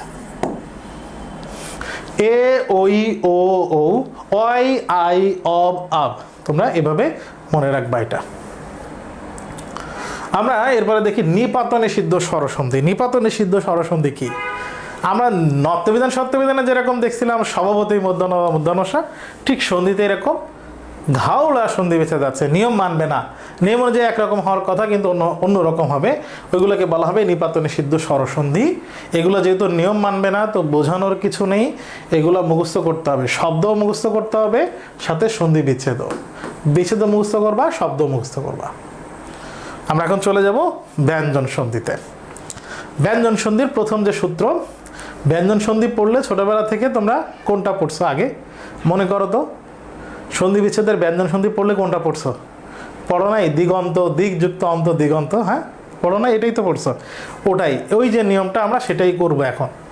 দেখো দিগন্ত এর শব্দের সন্ধি বিচ্ছেদ হচ্ছে দিক আর অন্ত। এটা কেমনে হয়েছে? এখানে কিন্তু কোনো পরিবর্তন হয় না, ছোট্ট একটা পরিবর্তন হয়েছে। দিগন্ত এর দুইটা সিলেবাল কি? দিগ অন্ত, তাহলে শেষে অন্ত তো আছে।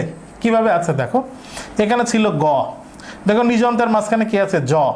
বাগদানে এখানে আছে গ, ষড়যন্ত্রের এখানে আছে কি? ডয় বিন্দু ড়, তার মানে ড। মনে আছে বর্গীয় বর্ণ ক, খ, গ, চ, ছ, জ, আরও আছে, আমরা সেগুলো লিখলাম না। ট, ঠ, ড, ঢ, তারপরে মূর্ধন্য, এইগুলো মনে আছে তো? মনে থাকতে হবে, বর্গীয় বর্ণের ওই ছক মনে রাখতে হবে। দেখো এখানে এইগুলো হচ্ছে 1 নম্বর বর্ণ, এগুলো 2 নম্বর বর্ণ, এগুলো 3 নম্বর বর্ণ। যদি কোনো সন্ধি বিচ্ছেদ তোমাকে করতে হয় যেখানে শব্দের মাঝখানে বর্গীয় 3 নম্বর বর্ণ আছে, তৃতীয় বর্ণ আছে, ওই 3 নম্বর বর্ণটা উঠে গিয়ে ওই ফ্যামিলির 1 নম্বর বর্ণ হবে। তাহলে দিগন্ত যেটা লেখা আছে এরকম, এখানে গ আছে, তাহলে গটা উঠে গিয়ে ওই ফ্যামিলির 1 হবে, ক হবে, তাহলে কি হবে? দিক। এরপরে এটা ব্যঞ্জন সন্ধি, এই জন্য শুধু ব্যঞ্জন লিখতে হবে ওর সাথে। শুধু ব্যঞ্জন লিখতে হলে প্রত্যেকটা ব্যঞ্জনের সাথে যে অটা আছে ওই অটাকে তুলে দিতে হবে। অটাকে তুলে দিতে হলে আমাকে হস্যিন দিতে হয়, এই জন্য হবে দিক প্লাস, এই যে অটা এর সাথে তুলে দিলাম তো অটা তো আছে, দিক প্লাস অন্ত, কারণ গয়ের সাথে একটা অ ছিল। ঠিক একইভাবে নিজন্ত বর্গীয় জ, বর্গীয় জ যে ফ্যামিলির, সে ফ্যামিলির 1 নম্বর কি? চ, তাহলে বর্গীয় জ সমান চ এর নিচে হস, তাই এখানে হবে নিচ যুক্ত অন্ত। বাগদান ছিল গ, হবে কি? বাক যুক্ত দান। ষড়যন্ত্র ড এবং ডয় বিন্দু ড় একই, মনে রাখতে হবে, তাহলে ড ছিল হবে কি? ট, তাহলে কি হলো? ষট যুক্ত যন্ত্র। এখানে হস্যিন্ন হবে, হস্যিন্নটা ভুলে মিস হয়ে গেছে, এখানে হস্যিন্ন হবে, ষট যুক্ত যন্ত্র, ষড়যন্ত্র। তাহলে বর্গীয় 3 নম্বর বর্ণ সমান বর্গীয় প্রথম বর্ণ, বর্গীয় বর্ণের 3 নম্বর বর্ণ মাঝখানে থাকলে 1 নম্বর হয়। এরপর দেখো নাসিক্য বর্ণ, এগুলো আমরা জানি নাসিক্য বর্ণ, উ, ইয়, মূর্ধন্য, ম, দন্তান্ন, এগুলো সব নাসিক্য বর্ণ। অথবা অনুস্বার যদি শব্দের মাঝখানে থাকে, নাসিক্য বর্ণ বা অনুস্বার যদি শব্দের মাঝখানে থাকে, শুধু ওই বর্ণটার জায়গায় আমাকে ম দিয়ে হস দিলে হবে। যেরকম আমি যদি তোমাদেরকে বলি যে মৃত্যুঞ্জয় এর সন্ধি বিচ্ছেদ কি? মৃত্যুঞ্জয়, দেখো এই যে যুক্ত বর্ণটা আছে, এই যুক্ত বর্ণে কি আছে? এখানে আছে ইয়োর সাথে, সরি মাত্রা হবে না, ইয়োর সাথে, ইয়োর সাথে বর্গীয় জ, ইয় আর বর্গীয় জ, তাহলে ইয় তো আমরা দেখছি নাসিক্য বর্ণ, তাহলে কি হবে?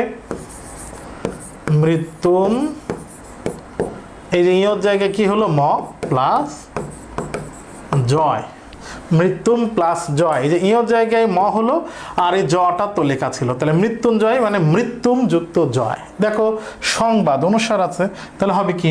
সম যুক্ত বাদ। বারংবার, এই যে অনুস্বার আছে, বারং যুক্ত বার, অনুস্বারের জায়গায় ম। কিন্তু, কিন্তুতে কি কি বর্ণ আছে এখানে? ন,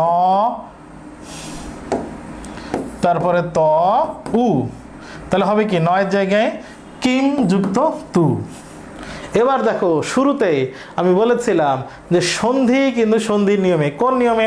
দেখো সন্ধি শব্দটাতে এই যে যুক্ত বর্ণটা আছে, এই যুক্ত বর্ণে তো ন আছে, ন কি নাসিক্য বর্ণ, তাহলে এই নয় জায়গায় কি হবে? সম, হসন্ত, সম যুক্ত ধি, ব্যঞ্জন সন্ধিতে মনে রাখবে হসন্ত দেয়াটা খুবই গুরুত্বপূর্ণ। হসন্ত উঠে গেলে কিন্তু ওর সাথে তো ম সাথে অ থাকবে, অ তো স্বরধ্বনি, তাহলে স্বরসন্ধির নিয়মে চলে যাবে এবং এলোমেলো হয়ে যাবে, ভুল হয়ে যাবে। তাহলে সন্ধি এর সন্ধি বিচ্ছেদ হচ্ছে সমযুক্ত ধি। এবার এটার কাছাকাছি কিন্তু অন্য রকম একটু কয়েকটা উদাহরণ দেখো। চিন্ময়, তাহলে চিন্ময় তো হিসাবে হর কথা চিম যুক্ত ময়, এটা হর কথা, কিন্তু এটা আবার ভিন্ন আর একটা নিয়মে। কোন নিয়মে সেটা একটু দেখি। দেখো চিন্ময়, এটা মনে রাখতে হবে এই বর্ণটা নিয়ম হচ্ছে ওই বর্গীয় প্রথম বর্ণ হবে, ন এবং ম যুক্ত আছে, তাহলে প্রথম 5 নম্বরটা, দুইটা 5 যদি একসাথে লেগে থাকে, কারণ 5 জিনিসটা কি, হ্যাঁ 5 জিনিসটা কি বুঝি, এই যে ক খ গ ঘ উম, উম কত নম্বর বর্ণ 5, চ ছ জ ঝ ঞ কত নম্বর বর্ণ 5, দুইটা 5 যদি একসাথে লেগে যায় তাহলে প্রথম 5-এর জায়গায় ওই ফ্যামিলির এক হবে। তাহলে চিন্ময় এখানে ন আছে, নয়ের ফ্যামিলি আমরা জানি ত থ দ ধ দন্তান্ন, তাহলে নয়ের ফ্যামিলির এক কি ত, তাহলে চিন্ময় সন্ধি বিচ্ছেদ হচ্ছে চয়রস্যি তয়ের নিচে হস। তয়ের নিচে হস লিখলেই সেটা আরেকটা বর্ণে পরিণত হয়, মনে আছে কোন বর্ণ, হ্যাঁ মনে করার চেষ্টা করো তো, প্রথম ক্লাসে দেখানো হয়েছে। তয়ের নিচে হস মানেই কি, তয়ের নিচে হস মানেই হচ্ছে এটা খণ্ডত। চিত যুক্ত পরে আছে যা তাই থাকবে ময়। দেখো জগন্নাথ, জগন্নাথ এর সন্ধি বিচ্ছেদ কি হবে, তাহলে এই যে দুইটা ন যুক্ত হয়েছে একসাথে, প্রথম ন মানে দন্তান্ন, তাহলে হবে কি জগৎ যুক্ত নাথ। উন্নতি কি হবে, উন্নতি, উন্নতি কি হবে, এই যে প্রথম নয়ের জায়গায় উদ প্লাস নতি, তাইলে এই নিয়মটা হচ্ছে ওই নিয়মের মধ্যে পড়বে। আর এই দুইটা হচ্ছে ব্যতিক্রম, এই দুইটা হচ্ছে ব্যতিক্রম। কিসের ব্যতিক্রম, দেখো হিংসা, তাইলে এখানে তো অনুস্বার ছিল, হিংসা অনুস্বার ছিল, তাহলে কি হওয়ার কথা, হওয়ার কথা হিম যুক্ত সা, তাই হওয়ার কথা না, হিম যুক্ত সা হওয়ার কথা, কিন্তু হিম যুক্ত সা হবে না, এই নিয়ম খাটবে না, হবে কি হিম যুক্ত সা। ঠিক একইভাবে সিংহ সিন যুক্ত হ হবে, ম হওয়ার কথা থাকলেও এটা ব্যতিক্রম নিয়ম মানবে না, কারণ এটা ওই প্রত্যয় দিয়ে গঠিত। এর প্রকৃতি, সিংহের প্রকৃতি হচ্ছে সিন, হিংসার প্রকৃতি হচ্ছে হিন, এই জন্য প্রকৃতি অনুযায়ী হবে, এটা নিয়মটা মানবে না। এই দুটা মনে রাখতে হবে, সিংহ আর হিংসা।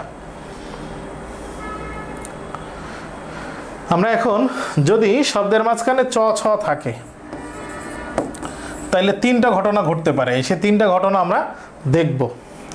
এখন এই 3টা ঘটনা মূলত আসলে একটা ঘটনা, তোমরা আসলে জানো বা বুঝতে পারো কি হবে। দেখো প্রথম কথা হচ্ছে চ ছ থাকলে চটা বাদ যাবে। দেখো চটা বাদ যাবে কিনা তোমরা জানো কিনা, তোমাদেরকে যদি বলা হয় বিচ্ছিন্ন শব্দের সন্ধি বিচ্ছেদ করতে, বিচ্ছিন্নটাকে বিচ্ছিন্ন করো, তাহলে তোমরা কি বলবা, বি যুক্ত ছিন্ন, নাকি তোমরা বিদ যুক্ত ছিন্ন লিখবা, বিদ যুক্ত চিহ্ন কি লিখবা, না বিদ যুক্ত চিহ্ন তো হবেই না, এটা তো লেখা যায় না, তাহলে হবে কি বি যুক্ত চিহ্ন। ঠিক একইভাবে আচ্ছাদন, তাহলে চ উঠে যাবে আ যুক্ত ছাদন, মুখচ্ছবি চ উঠে যাবে মুখ যুক্ত ছবি, খুবই সহজ, খুবই ইজি। আচ্ছা, কোন কোন জায়গায় ওই চয়ের জায়গায় তোমাকে খণ্ডত অথবা দ লেখা লাগতে পারে, খণ্ডত অথবা দ লেখা লাগতে পারে, যেরকম বিপদ ছায়া, তাহলে আমি যদি চটা উঠে দিই তাহলে কি হবে, আগের নিয়মে যদি যাই বিপ যুক্ত ছায়া, এখন আমাকে বলো বিপদ ছায়া মানে কি, বিপদের ছায়া, তাহলে বিপ যুক্ত ছায়া বললে কি হবে, হইতেছে না, এটা তো ভুল, তাহলে হবে কি বিপদ, এই যে চয়ের জায়গায় খণ্ডত অথবা দ লেখা লাগতে পারে, তাহলে কি হবে বিপদ, এই যে চয়ের জায়গায় খণ্ড। এখন আবার বিপদ বানান মনে করো না যে বিপদে আমি এরকম লিখলাম না কেন, বিপদ কি এরকম লিখি না, তাহলে কি হবে বিপদ, আর বাকি আছে ছায়া ছায়া। কখনো কখনো দেখো প্রথমে চ ছ থাকলে শুধু চ উঠে গেছে, এরপরে চ ছয়ের চয়ের জায়গায় খণ্ডত বা দ আসছে, কখনো কখনো চয়ের জায়গায় খণ্ডত অথবা দ আসবে এবং ছয়ের জায়গায় তালবস্যা লেখা লাগতে পারে। কিরকম দেখো, উচ্ছ্বাস। কখন যে এটা লাগবে তোমরা নিজেরাই বুঝতে পারবা। কিভাবে নিজেরা বুঝবা আমি সেটাও দেখাচ্ছি। দেখো উচ্ছ্বাস, তাহলে আমি প্রথম দুইটা নিয়মে যাই। উ যুক্ত ছাস, উচ্ছ্বাস, উ যুক্ত ছাস। উচ্ছ্বাসে উ আর ছাস হইল, ছাস নামে কি কোনো শব্দ আছে? তাইলে এটা হচ্ছে না। আচ্ছা, এবার 2 নম্বর নিয়মে যায়, এই নিয়মে যায়। তাহলে হবে কি, উথ যুক্ত বাকি যা আছে তাই ছাস। আমি এখনো হইতেছে না, উত মানেই উত আমি মানলাম, ছাস নামে কোনো শব্দ আছে? হইতেছে না। তাহলে তখন আমাকে কি করতে হবে? তখন আমাকে করতে হবে এই 6-এর জায়গায় তালব্যস্যা দিতে হবে। কারণ আমরা জানি উচ্ছ্বাসের সময় আমাদের শ্বাস উপরে ওঠে, বিশেষ কিছু হয়, শ্বাস অতিক্রান্ত হয়। তাহলে উথ যুক্ত শ্বাস, উচ্ছ্বাস। তাহলে কি হইল, চ ছ থাকলে শুধু চ উঠে যাইতে পারে, চ ছ থাকলে চয়ের জায়গায় খণ্ডত বা দ লিখলে হইতে পারে। চ ছ থাকলে চয়ের জায়গায় খণ্ডত বা দ লিখলাম, কিন্তু ছয়ের জায়গায় কোনো কোনো জায়গায় তালব্যস্যা লেখা থাকতে পারে। এটা শব্দের অর্থ অনুযায়ী, মানে শব্দকে ঠিক রাখার ক্ষেত্রে আমার যেটা করতে হবে সেটা লিখতে হবে। যেরকম উচ্ছৃঙ্খল, উচ্ছৃঙ্খল দেখো আমি কি করতে পারি, উথ যুক্ত শৃঙ্খল, এরকম লিখতে পারি। শৃঙ্খল বানান কি এরকম? শৃঙ্খল বানান কি এরকম হয়? হয় না। উচ্ছৃঙ্খল বানান কি হবে? তালব্যস্বরী ল, শৃঙ্খল। আমরা তোমরা বুঝতে পেরেছো? তোমাদের হোমওয়ার্ক নাম্বার 3, 3 নম্বর হোমওয়ার্ক। 3 নম্বর হোমওয়ার্ক হচ্ছে এই চ ছ, ছ উঠে গিয়ে তালব্যস্য হয়, এরকম আরেকটা উদাহরণ, আরেকটা উদাহরণ তোমরা লিখবা। 3 নম্বর হোমওয়ার্ক হচ্ছে চ ছ এর নিয়মে ছ উঠে গিয়ে তালব্যস্য হবে, এরকম একটা উদাহরণ তোমাদেরকে লিখতে হবে। এটা হচ্ছে তোমাদের 3 নম্বর হোমওয়ার্ক। হোমওয়ার্ক মানে হচ্ছে এই ক্লাস যেখানে পোস্ট করা হবে এর কমেন্টে লিখতে হবে।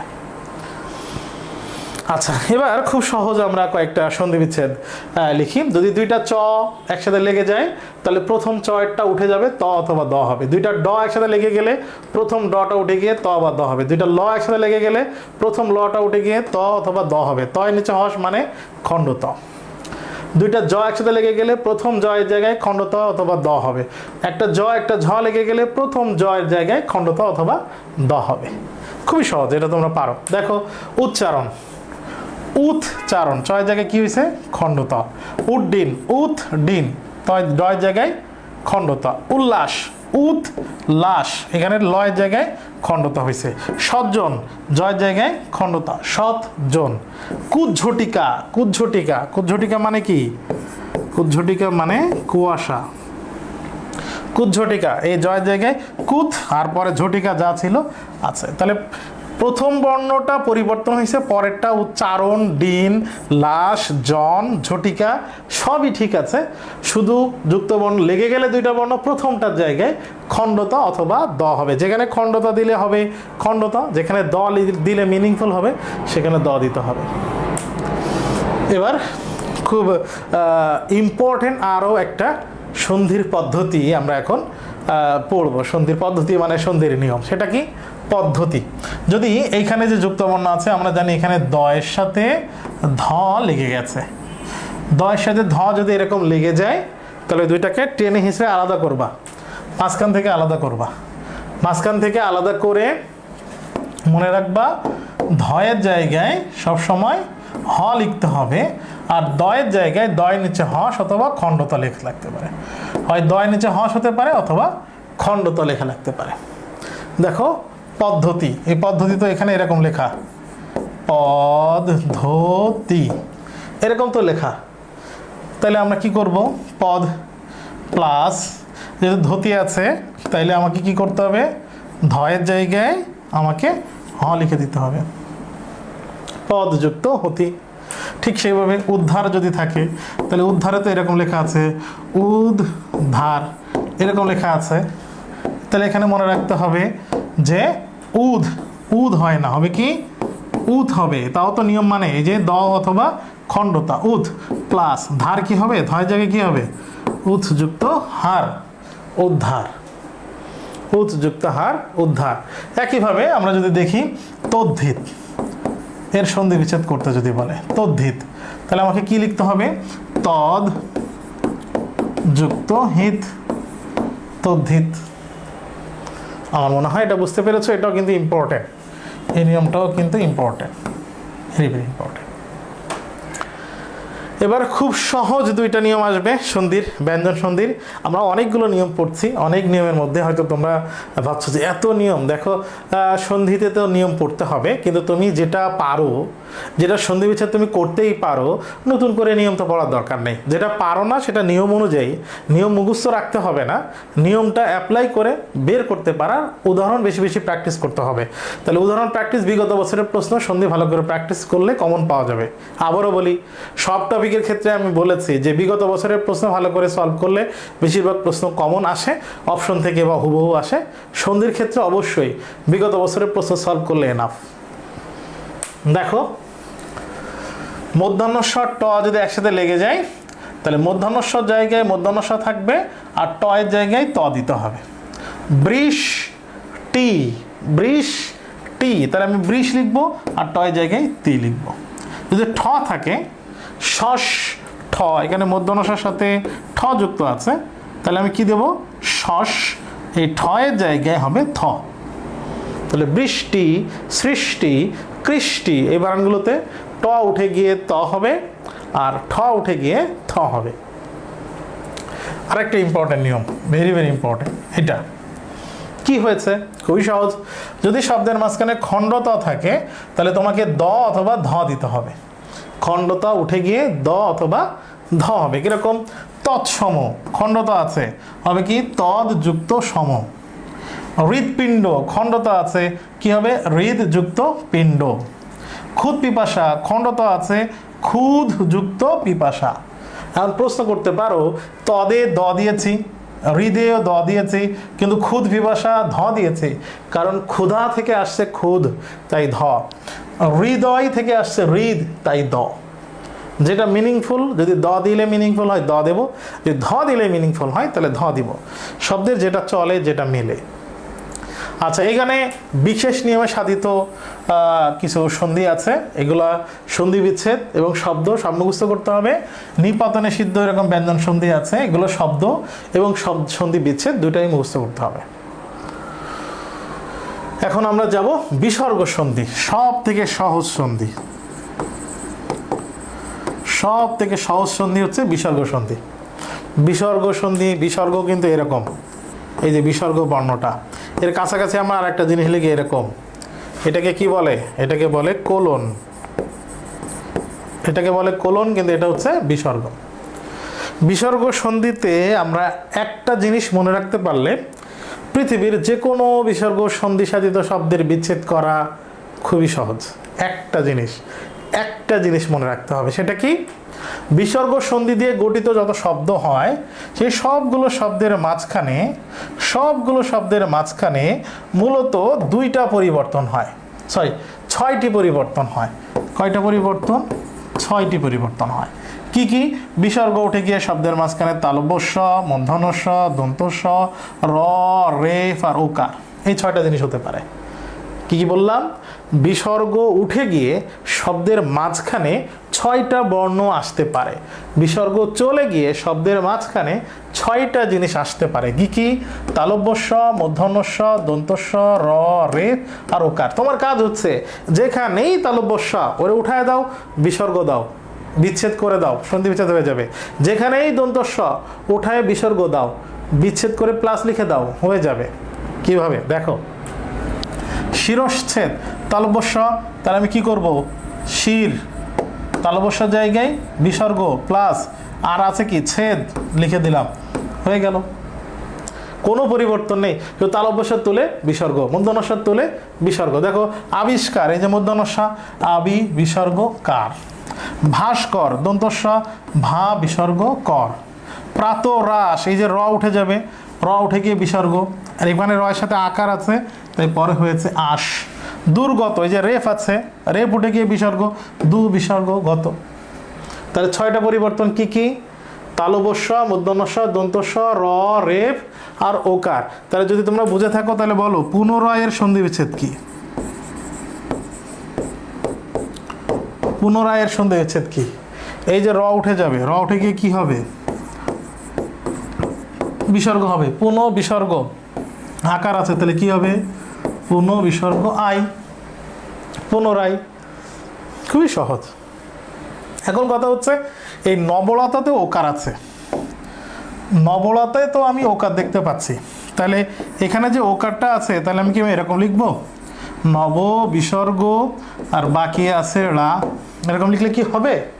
উত্তর হচ্ছে না, এইভাবে লিখলে হবে না। এই নবলা হচ্ছে স্বরসন্ধির নিয়মের মধ্যে পড়ে। কি নিয়ম সেটা? নব ওকারটা উঠে যাবে প্লাস রস্যু অথবা দীর্ঘ হবে, উড়া বানানে দীর্ঘ হয়, নব প্লাস উড়া। এই লেখা আছে নব প্লাস উড়া। নতুন স্বামী গ্রহণ করেছে যে নারী, নতুন বিয়ে করেছে তাকে নবউড়া বলে। সূর্যোদয়, এই যে ওকার উঠে যাবে, সূর্য যুক্ত উদয়, এটা কিন্তু এই ওকারের মধ্যে ফেললে হবে না, এটা স্বরসন্ধির মধ্যে চলে যাবে। আমরা মনে হয় বুঝতে পেরেছি। তাহলে বিসর্গ সন্ধির একটা নিয়ম গেল। বিসর্গ সন্ধির আর একটা নিয়ম পড়তে হবে। বিসর্গ সন্ধিতে 2টা নিয়ম পড়লে এনাফ। আর একটা নিয়ম কি? যদি শব্দের মাঝখানে র থাকে, আমরা আগে দেখেছি র উঠে গিয়ে বিসর্গ হয়, কিন্তু কোনো কোনো জায়গায় র উঠবে না। কখন র উঠবে না? যদি র এর আগে নি থাকে। ঠিক এইরকম, যদি কোনো শব্দের মাঝখানে র আছে কিন্তু র এর আগে দন্তান্ন দীর্ঘইকার আছে, তখন ওই রটা উঠে যাবে না। তখন কি পরিবর্তন হবে? তখন 2টা ঘটনা ঘটবে। 1 নম্বর ঘটনা, ছিল দন্তান্ন দীর্ঘইকার, ওইটা বিচ্ছেদ করে পরিবর্তন করে নয়ে রস্বইকার দিতে হবে। আর 2 নম্বর ঘটনা, র উঠে গিয়ে তো বিসর্গ হওয়ার কথা, র এর জায়গায় বিসর্গ হওয়ার কথা, কিন্তু এখানে র থেকে যাবে, র থেকে যাবে। কিরকম? দেখো নীরব, নীরব শব্দের সন্ধি বিচ্ছেদ করতে গিয়ে কবি নীরব হয়ে যাওয়া যাবে না। হ্যাঁ, নীরবের সন্ধি বিচ্ছেদ করতে গিয়ে সরব হইতে হবে। কীরকম? নি দীর্ঘইকার আছে, তাহলে আমার পরিবর্তনের প্রথম ধাপ রস্বইকার দেব, এরপরে বিসর্গ আসবে। বিচ্ছেদ করতে গেলে তো বিসর্গ আসবেই, আগেও এসেছে। তাইলে প্লাস র উঠে যাওয়ার কথা, কিন্তু র উঠবে না, র থেকে যাবে, নীরব। এখন প্রশ্ন করতে পারো যে র থেকে গেল কেন? আচ্ছা, র উঠে গেলে কি হইতো? র উঠে গেলে হয়তো নি বিসর্গ অব। নীরব মানে কি? রব নেই, তো অব থাকলে তো আর একটা শব্দ হয়ে গেল, রবের তো আর অর্থ থাকলো না। তাইলে এই জন্য র থেকে যাবে। নিরস মানে কি? রস নেই, তার রস নেই, তার মানে কি? নি বিসর্গ রস, নিরস। তাহলে যদি বলি নিরোগ,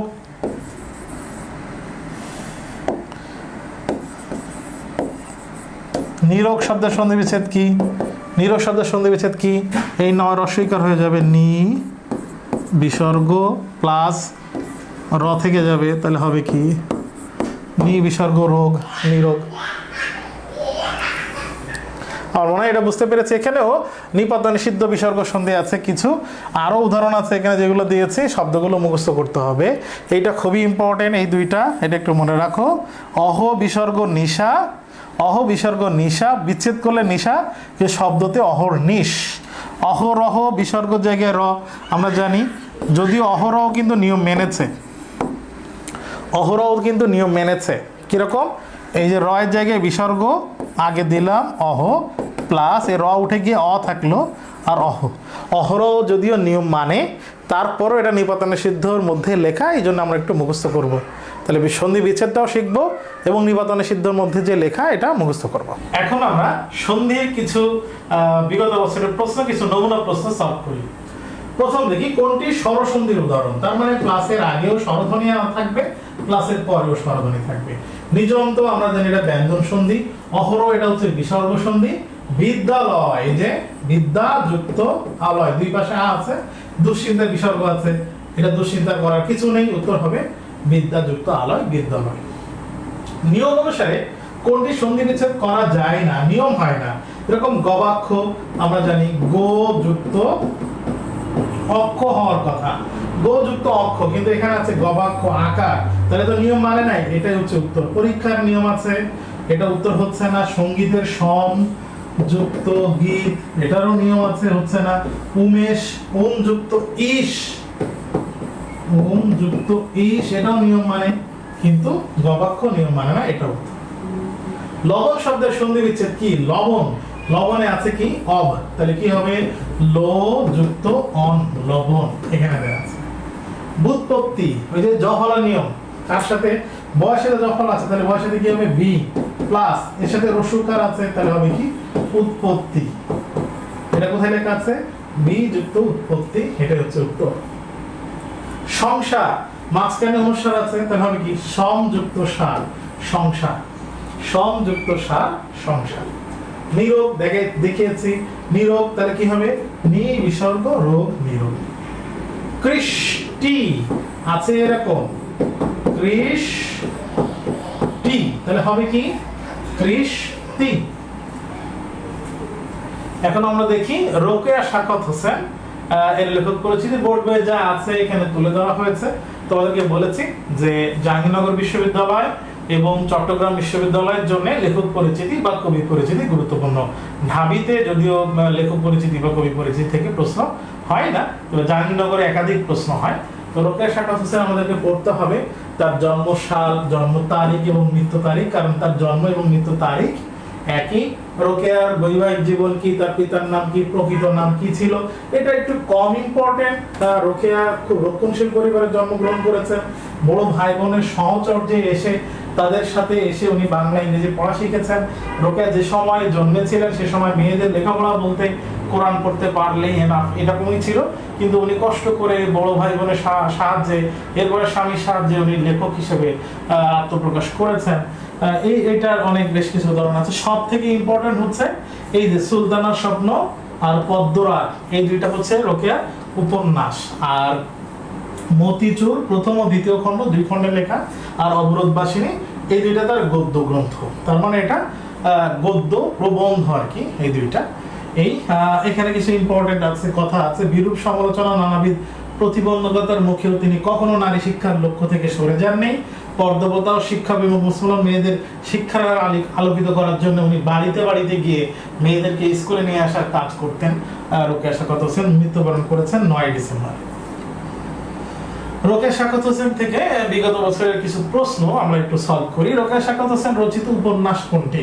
মতিচুর উপন্যাস না, সুলতানার স্বাদ নামে কিছু নেই, অবরোধবাসিনী এটা গদ্য গ্রন্থ, সুলতানার স্বপ্ন আমরা একটু আগে দেখেছি যে সুলতানার স্বপ্ন আর পদ্মরাগ, এই দুইটা হচ্ছে উপন্যাস। কার উৎসাহ অনুপ্রেরণায় রোকেয়া লেখালেখি শুরু করেন? লেখালেখি শুরু করেন মায়ের, ভাইয়ের, বোনের, স্বামী। কোনটাই রোকেয়া শাকত হোসেনের গ্রন্থ নয়? মতিচুর রোকেয়ার লেখা, পদ্মরাগ এটাও রোকেয়ার লেখা, সুলতানার স্বপ্ন রোকেয়ার লেখা, কিন্তু উদাত্ত পৃথিবী এটা লিখেছেন সুফিয়া কামাল। সুফিয়া কামাল, তাহলে এটা হচ্ছে উত্তর, সুফিয়া কামালের লেখা। এখন আমরা কাজী নজরুল ইসলামের আমার পথ প্রবন্ধ এবং বিদ্রোহী কবিতা, এই দুটো একটু ইম্পর্টেন্ট জায়গাগুলো দেখার চেষ্টা করব। আমার পথ প্রবন্ধে প্রথমে কাজী নজরুলের লেখক পরিচিতি, 1899 খ্রিস্টাব্দে উনি জন্মগ্রহণ করেন। বিদ্রোহী কবিতা, উনি বিদ্রোহী কবি হিসেবে পরিচিত। অন্যায় এবং শোষণের বিরুদ্ধেই উনি সবসময় কথা বলেছেন। ব্যথিত বঞ্চিত মানুষের পাশে উনি সবসময় থেকেছেন। উনি এক হাতে ওনার বাঁশি ছিল, আর এক হাতে রণতুর্য নিয়ে, তার মানে উনি প্রেমের কথাও বলেছেন, মানে আন্তরিকতার কথাও বলেছেন, সাথে যুদ্ধের কথা বলেছেন। উনি বলেছেন বিদ্রোহী কবিতা, মামো এক হাতে বাঁকা বাঁশের বাঁশরি, আর হাতে রণতুর্য। আমি এক হাতে মানুষকে ডাকি, আবেগের প্রেমের কথা বলি, এবং আর এক হাত দিয়ে আমি অন্যায়ের বিরুদ্ধে প্রতিবাদ করি। এটা উনি লিখেছেন। তোমরা পুরোটাই পড়বা, আমি ইম্পর্টেন্ট জায়গাগুলো দেখছি। যে ওনার কর্মজীবন অনেক বৈচিত্র্যময় ছিল। 1917 খ্রিস্টাব্দে বাঙালি পল্টনে উনি সেনাবাহিনীর বাঙালি পল্টনে যোগ দেন। 43 বছর বয়সে ওনার দুরারোগ্য ব্যাধিতে উনি আক্রান্ত হন, কথা বলার শক্তি হারিয়ে যায়। বাংলাদেশ স্বাধীন হলে তাকে নাগরিকত্ব প্রদান করা হয় এবং জাতীয় কবির মর্যাদা দেওয়া হয়। তাকে ঢাকা বিশ্ববিদ্যালয়ের মসজিদের পাশে রাষ্ট্রীয় মর্যাদায় সমাধিস্থ করা হয়। এবার সব থেকে ইম্পর্টেন্ট হচ্ছে এই রচনা, কি কি লিখেছেন।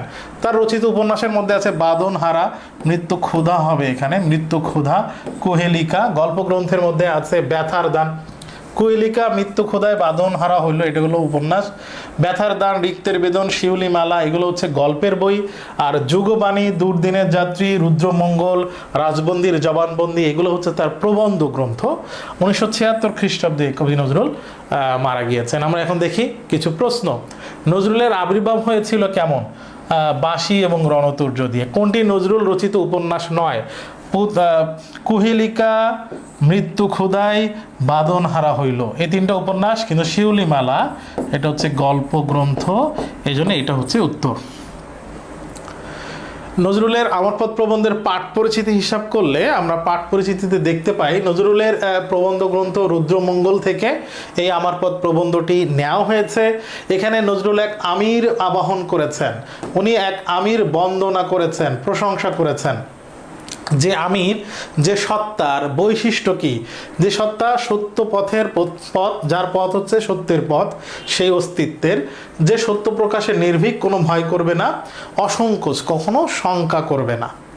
নজরুলের সেই আমি ভাবনা, মানে যে আমি সত্তার উনি বন্দনা করেছেন, একটা প্রত্যাশা করেছেন, সে বিন্দুতে সিন্ধুর উচ্ছ্বাস জাগায়।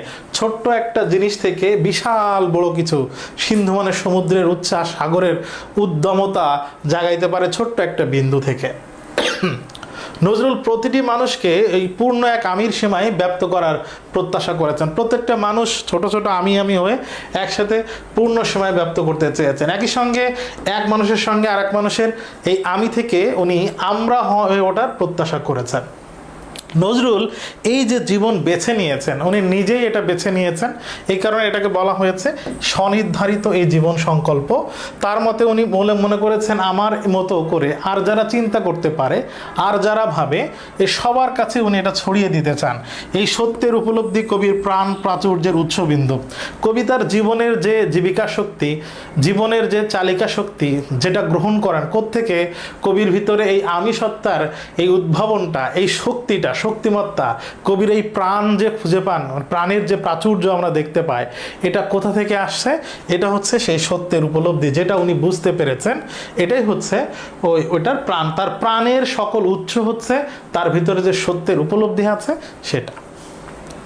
নজরুল বলেছেন আমার কর্ণধার আমি, আমার লিডার আমি অন্য কারণের লিডার মানি না, আমি এরকম সহমত ভাই না, আমি জি স্যার, ইয়েস স্যার, জি হুজুর এরকম করি না, এটা করা আমার ভিতরে নাই। উনি বলেছেন এটা যখন আমার ভিতরে যখন সত্য থাকবে, তখন রুদ্রতে যে মিথ্যার ভয়কে আমি জয় করতে পারবো, আমি সত্যের আলো নিয়ে যেতে পারবো আমার জীবনকে। রুদ্রতেজ, রুদ্র একজন দেবতা, দেবতা ঋগ্বেদের দেবতা, একজন দেবতাকে, ঋগ্বেদের একজন দেবতা, তাকে রুদ্র বলা হয়েছে। পরাক্রমশীল মনে করা হতো, মহাপরাক্রমশীল মনে করে তাকে রুদ্র নাম দেওয়া হয়েছে। সেই দেবতা রুদ্রের তেজে উনি মিথ্যার ভয়কে জয় করতে চান, সত্যের আলোয় নিজেকে নিয়ে যেতে চান। এবং উনি বলেছেন আমার পথ নির্দেশক যে সত্য, যে সত্যটা আমি হৃদয়ে ধারণ করি, সে অভিনয়কে মেনে নিতে পারে। কেউ আমার সামনে বিনীত হয় নাই, খুব মডেস্ট ভদ্রতা দেখাই নাই, এটা আমি মেনে নিতে পারি, কারণ সে তো সত্য জায়গায় আছে। কিন্তু অন্যায়কে তিনি সহ্য করতে পারেন না। উনি তখনকার সমাজ এবং তখনকার সময়কে পর্যবেক্ষণ করেছেন, নিবিড় দৃষ্টিতে দেখেছেন। দেখে উনি দেখেছেন যে সুস্পষ্টভাবে যদি নিজের বিশ্বাস আর সত্যকে প্রকাশ করতে না পারি, আমরা নিজের ভিতরে যে বিশ্বাস আছে, সত্যের বিশ্বাস, ওইটা যদি আমরা সুস্পষ্টভাবে ক্লিয়ারলি যদি প্রকাশ করতে না পারি, তাহলে আমাদের পরনির্ভরতা আসবে, আমরা অন্য মানুষের উপরে ডিপেন্ড করা শুরু করব। তখন আমাদের ব্যক্তিত্ব আহত হবে, এবং ব্যক্তিত্ব আহত হলে আমাদের ভিতরে যে ভগ্ন আত্মবিশ্বাস তৈরি হবে, দুর্বল যে বিশ্বাসটা নিজের উপরে তৈরি হবে, এই বিশ্বাসের যে গ্লানি, যে বেদনা, এই বিশ্বাসের যে অবসাদ, ক্লান্তি, এটা নজরুল গ্রহণ করতে চান না। এর পরিবর্তে উনি দাম্ভিক হতে চান। ঠিক আছে, এর পরিবর্তে আমি দাম্ভিক হইলেও হবে, কেননা তার বিশ্বাস, উনি মনে করেন সত্যের যে দম্ভ আছে, সেই সত্যের দম্ভ যদি আমার ভিতরে থাকে, আমি সত্যপথে আছি এটার যদি অহংকার আমার ভিতরে থাকে, তাহলে আমি অসাধ্যকে সাধন করতে পারবো, অসম্ভবকে সম্ভব করতে পারবো। নজরুল বলতেছে যে উনি ভুল করতে রাজি আছেন, কিন্তু ভণ্ডামি করতে রাজি না। এখন ভণ্ডামি জিনিসটা কি? এই ভণ্ডামিটা এখানে উনি বলেছেন কোনো কিছু ঠিক আমি করছি না, ঠিক, কিন্তু তারপর আমি বলতেছি যে না, এটা ঠিক আছে, এটা চালিয়ে দেওয়া, এইভাবে চালিয়ে দেওয়াকে উনি বলেছেন কপটতা। এই যে জেদ ধরে বসে থাকা, তার দৃষ্টিতে বলেছেন এটা হচ্ছে ভণ্ডামি। এখন উনি বলেছেন এই ভণ্ডামি বা এই জেদ কে কে করতে পারে? সমাজ করতে পারে, এই জেদ কোনো ব্যক্তি করতে পারে, কোনো ব্যক্তির হতে পারে, আবার কোনো বিশ্বাসের হতে পারে, কোনো ফেইথ, কোনো কিছুর উপর বিশ্বাস, এটা ধর্ম বিশ্বাস, নীতি বিশ্বাস, যে কোনো একটা বিশ্বাসের এই ভুল হতে পারে, সমাজের এই ভুল হতে পারে, ব্যক্তির এই ভুল হতে পারে। কোন ভুল? ওই যে আমি বেঠিক কাজ করছি, তারপরেও না এটা ঠিক আছে, এই জেদের ভুল। বলছে এটা থেকে বেরে হয়ে আসতে হবে। এটা থেকে যদি বেরে আসি আমরা, তাহলে মানুষের সঙ্গে মানুষের সম্মিলন ঘটবে, একটা মানুষের সাথে আরেকটা মানুষের সম্পর্ক তৈরি হবে। এখন নজরুল কেন এটা বলেছেন, আমরা আমার পথ প্রবন্ধ শুরুতে এই প্রেক্ষাপটটা একটু বলার চেষ্টা করব। নজরুল আরও বলছেন, যদি আমরা মনুষ্যত্ববোধে জাগ্রত হতে পারি, তাহলে আমাদের ধর্মের যে সত্য, প্রত্যেকটা আলাদা আলাদা ধর্ম, হিন্দু মুসলমানের যে ধর্ম আছে আলাদা আলাদা, আমাদের ধর্মের ভিতরে যে সত্য আছে, ওই সত্যটা উপলব্ধি হবে, সত্যটা উন্মোচিত হবে। কখন? যদি আমরা একজন আরেকজনের কাছে, একজন আরেকজনকে মানুষ হিসেবে দেখতে পারি, আমাদের ভিতরে যদি মনুষ্যত্ববোধটা জাগ্রত হয়, তখন কি হবে?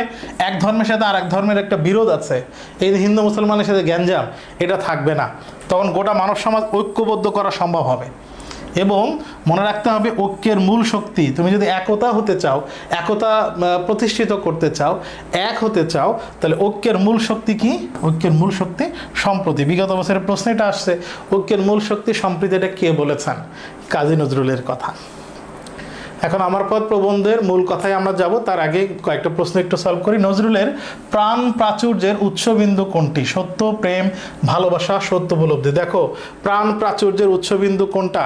আমরা প্রথমে পড়েছি এই সত্যের উপলব্ধি। নজরুল ভিতরে যে সত্যটাকে ধরেছেন, এই সত্যের যে উপলব্ধি, উনি যে বুঝতে পারছেন, এটা হচ্ছে তার প্রাণ প্রাচুর্যের উৎসবিন্দু, তাহলে সত্য উপলব্ধি। এখন আমরা মূল পাঠে যাব, তবে তার আগে বলি, নজরুল এই প্রবন্ধটা একটা বিখ্যাত ব্যক্তিগণ, বিদ্বান ব্যক্তিগণের একটা সভায় নজরুল এই বক্তব্যটা দিয়েছিলেন। আমার পথ প্রবন্ধে এই বক্তব্যটা নজরুল যখন দিয়েছেন, সেখানে ঝামেলাটা ছিল ব্রিটিশদের বিরুদ্ধে আমরা কেন এক হতে পারছি না, ব্রিটিশদের বিরুদ্ধে আমরা আন্দোলন করে আমাদের স্বাধীনতা কেন অর্জন করতে পারছি না। তো ওইখানে সবাই মিলে বসে এটা সিদ্ধান্ত নিচ্ছিলেন, হ্যাঁ, পুরা ভারতবর্ষ স্বাধীন না হোক, আমরা এই অংশটা, বঙ্গের এই অংশটা, গঙ্গার এই পাশের অংশটা, যে অংশটাতে তখন তারা চিন্তা করছিলেন নজরুল, যাদেরকে নিয়ে বসেছিলেন, এরা স্বাধীনতা তো আনতে পারি। এবং এদের আমাদের স্বাধীনতার জন্যে প্রধান বাধা হচ্ছে আমরা নিজেরা নিজেদের ঝামেলায় আছি, আমরা হিন্দু এবং মুসলমান ধর্মের নামে আলাদা হয়ে আছে, আমরা নিজেরা এক হতে পারছি না। তাহলে যেহেতু আমাদের প্রধান বাধা ধর্মের কারণে হিন্দুরা মুসলিমদের বাড়িতে যাচ্ছে না, কোনো হিন্দুদের নিজেদের মধ্যে ঝামেলা, মুসলিম এবং হিন্দু এক হচ্ছে না, আমরা যদি হিন্দু মুসলমান আমাদের ধর্মের এই বাধাটা দূর করতে পারি, তাহলে ব্রিটিশদের বিরুদ্ধে আন্দোলন করা, এই অন্যায়ের বিরুদ্ধে প্রতিবাদ করা আমাদের জন্য সহজ। এই জন্যে নজরুল মূল কথাটা যেটা বুঝেছেন, ধর্মের বিষয়, আমাদের নিজের ভিতরে যে ওই একতা নেই, সেটাই উনি এই বক্তব্যে উপস্থাপন করেছেন। এবং উনি চেয়েছেন একটা অসাম্প্রদায়িক মনোভাব আমাদের দরকার, সম্প্রদায় নিয়ে, ধর্ম নিয়ে আলাদা হয়ে থাকা এটা ঠিক না। এই কারণে উনি প্রবন্ধের শুরুতে সালাম এবং নমস্কার দুইটা শব্দ ব্যবহার করেছেন অসাম্প্রদায়িক মনোভাব বোঝানোর জন্য। এই যে বললেন, আমার কর্ণধার আমি, আমার পথ দেখাবে সত্য, আমার যাত্রা শুরুর আগে আমি সালাম জানাচ্ছি, নমস্কার জানাচ্ছি। এখানে তার অসাম্প্রদায়িক মনোভাব। যে পথ আমার সত্যের বিরোধী, সে পথ আর কোনো পথই আমার বিপথ নয়। সত্যের বিরোধী কোনো পথ আর অন্য পথ, সে পথ আমার বিপদ নয়। তার মানে বলতেছে, আমি আমার সত্যের উপর এমনভাবে প্রতিষ্ঠিত যে সত্যের বিরোধী কোনো পথ আমাকে বিপথে নিয়ে যেতে পারবে না। বলছে রাজভয়, লোকভয়, কোনো ভয়ই আমার বিপথে নিয়ে যেতে পারবে না। রাজভয় মানে রাজার ভয়, রাজার ভয় মানে প্রেসিডেন্টের ভয়, প্রাইম মিনিস্টারের ভয়, শাসকের ভয়। আর লোকভয় মানে মানুষের ভয়, মানুষের লজ্জা, মানে ওই যে বলে সংশয় সংকল্প সদা টলে, পাছে লোকে যদি কিছু বলে, পাছে লোকে কিছু বলে, এই পাছে মানে হচ্ছে যদি, যদিটা বলেছে আবার ভুল, পাছে লোকে কিছু বলে, যদি লোকে কিছু কয়। এই যে আমরা লোক লজ্জার যে ভয় করি, মানুষের সামনে যাওয়ার যে ভয়, মানুষ কি মনে করে ওই ভয়, ওইটা হচ্ছে লোকভয়। আর রাজভয় মানে শাসকের ভয়, কোনোটা তাকে বিপদে নিয়ে যেতে পারবে না। উনি বলছেন, আমার সত্যকে আমি চিনি, আমার অন্তরে মিথ্যার ভয় না থাকে, আমার ভিতরে যদি মিথ্যার কোনো ভয় না থাকে, তাহলে বাইরের কোনো কিছু আমাকে কাবু করতে পারবে না। বলছে যার ভিতরে ভয়, সে বাইরে ভয় পায়। বনের বাগে খায় না, মনের বাগে খায়। বাইরে ঝামেলা, ভাবতেছো যে প্রশ্ন খুবই কঠিন, আরে আল্লাহ কেমনে পারবো, আরে এই চিন্তা করো না। তোমার ভিতরে প্রশ্ন কঠিন না দেখেই যদি তুমি এরকম বলতে থাকো, প্রশ্ন তোমাকে বিফলে দিবে না, তোমার মনের ভিতরে যে ভয়টা ধরে আছে এটাই বিপদে নিয়ে যাবে। তার মানে ওইটা বনের বাঘ, কিন্তু তার থেকে তোমার মনের বাঘে খাবে। আচ্ছা, যার মনে মিথ্যা সেই মিথ্যাকে ভয় করে, এটা একটা ইম্পর্টেন্ট তথ্য। বলছে উনি আপন সত্য ছাড়া আর কাউকে কুর্নিশ করতে পারবে না। কুর্নিশ একটা তুর্কি শব্দ, একটা বিদেশি শব্দ কুর্নিশ। নজরুল বলছে আমি আপনার সত্যকে আপনার গুরু মনে করেছি। তাহলে নজরুলের গুরুকে আপনার, মানে নিজের সত্য হচ্ছে নজরুলের গুরু। বলতেছে এই যে আমি অহংকার, আমি বলি আত্মাকে চেনার সহজ স্বীকারোক্তি, এখানে আত্মাকে হবে আমি নিজেকে চিনেছি, আমার মনে সত্য আছে, এটা যে সহজভাবে আমি বললাম, এই সহজ স্বীকারোক্তিকে অনেকে অহংকার ভাবতে পারে। যদি তারা মনে করে অহংকার, সেই অহংকার যদি তারা মনে করে তাহলে এটা ভুল। বলছে গুরুত্বপূর্ণ কথা, দেখো, মিথ্যা বিনয়ের চেয়ে অনেক বেশি ভালো। আমি অহংকার করছি, কিসের অহংকার? আমার সত্যের অহংকার, আমি সত্য কাজই করছি, ঠিক কাজ করছি, এটার অহংকার। এটা থেকে মিথ্যা মিছামিছি বিনয় হওয়া, জি জি আপনি যা বলছেন ঠিকই আছে, বসকে স্যারকে যে করে হোক, হ্যাঁ আপনারটা ঠিক, এই বিনয় দেখাতে গিয়ে অনেক সময় মিথ্যাকে আমরা গ্রহণ করে ফেলি। নজরুল বলছে ওটার থেকে সত্যের অহংকারটা ভালো। অনেক সময় খুব বেশি বিনয় দেখাতে গিয়ে আমরা নিজের সত্যকে অস্বীকার করে ফেলি, নিজের ভিতরে যে সত্যটা আছে সেটা আমরা অস্বীকার করে ফেলি। এটাতে আস্তে আস্তে আমাদেরকে ছোট করে ফেলে, আমরা নিচু হয়ে যাই। ওই রকম বিনয়ের চেয়ে অহংকার পৌরুষ অনেক ভালো।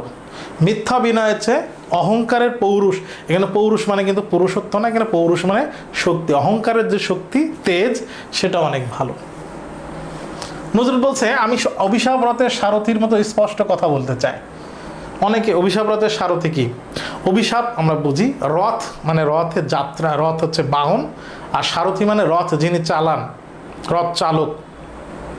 দেখো আমি যদি আমার সত্য পথে থাকি, বেশিরভাগ জায়গায় সমাজে অধিকাংশ মানুষ অসত্য বা মিথ্যা একটা রীতি চলছে সেটাই ফলো করে, সেটা সত্য নাকি মিথ্যা যাচাই করে না। তুমি দেখবা সমাজের কোনো একটা নিয়মের বিরুদ্ধে কথা বলবা, তুমি তাদের সামনে অভিশপ্ত হয়ে যাবা। তোমরা বলবে যে গেছে, ছেলেটা গেছে, মেয়েটা গেছে, নষ্ট, ধ্বংস, এর কাজ শেষ।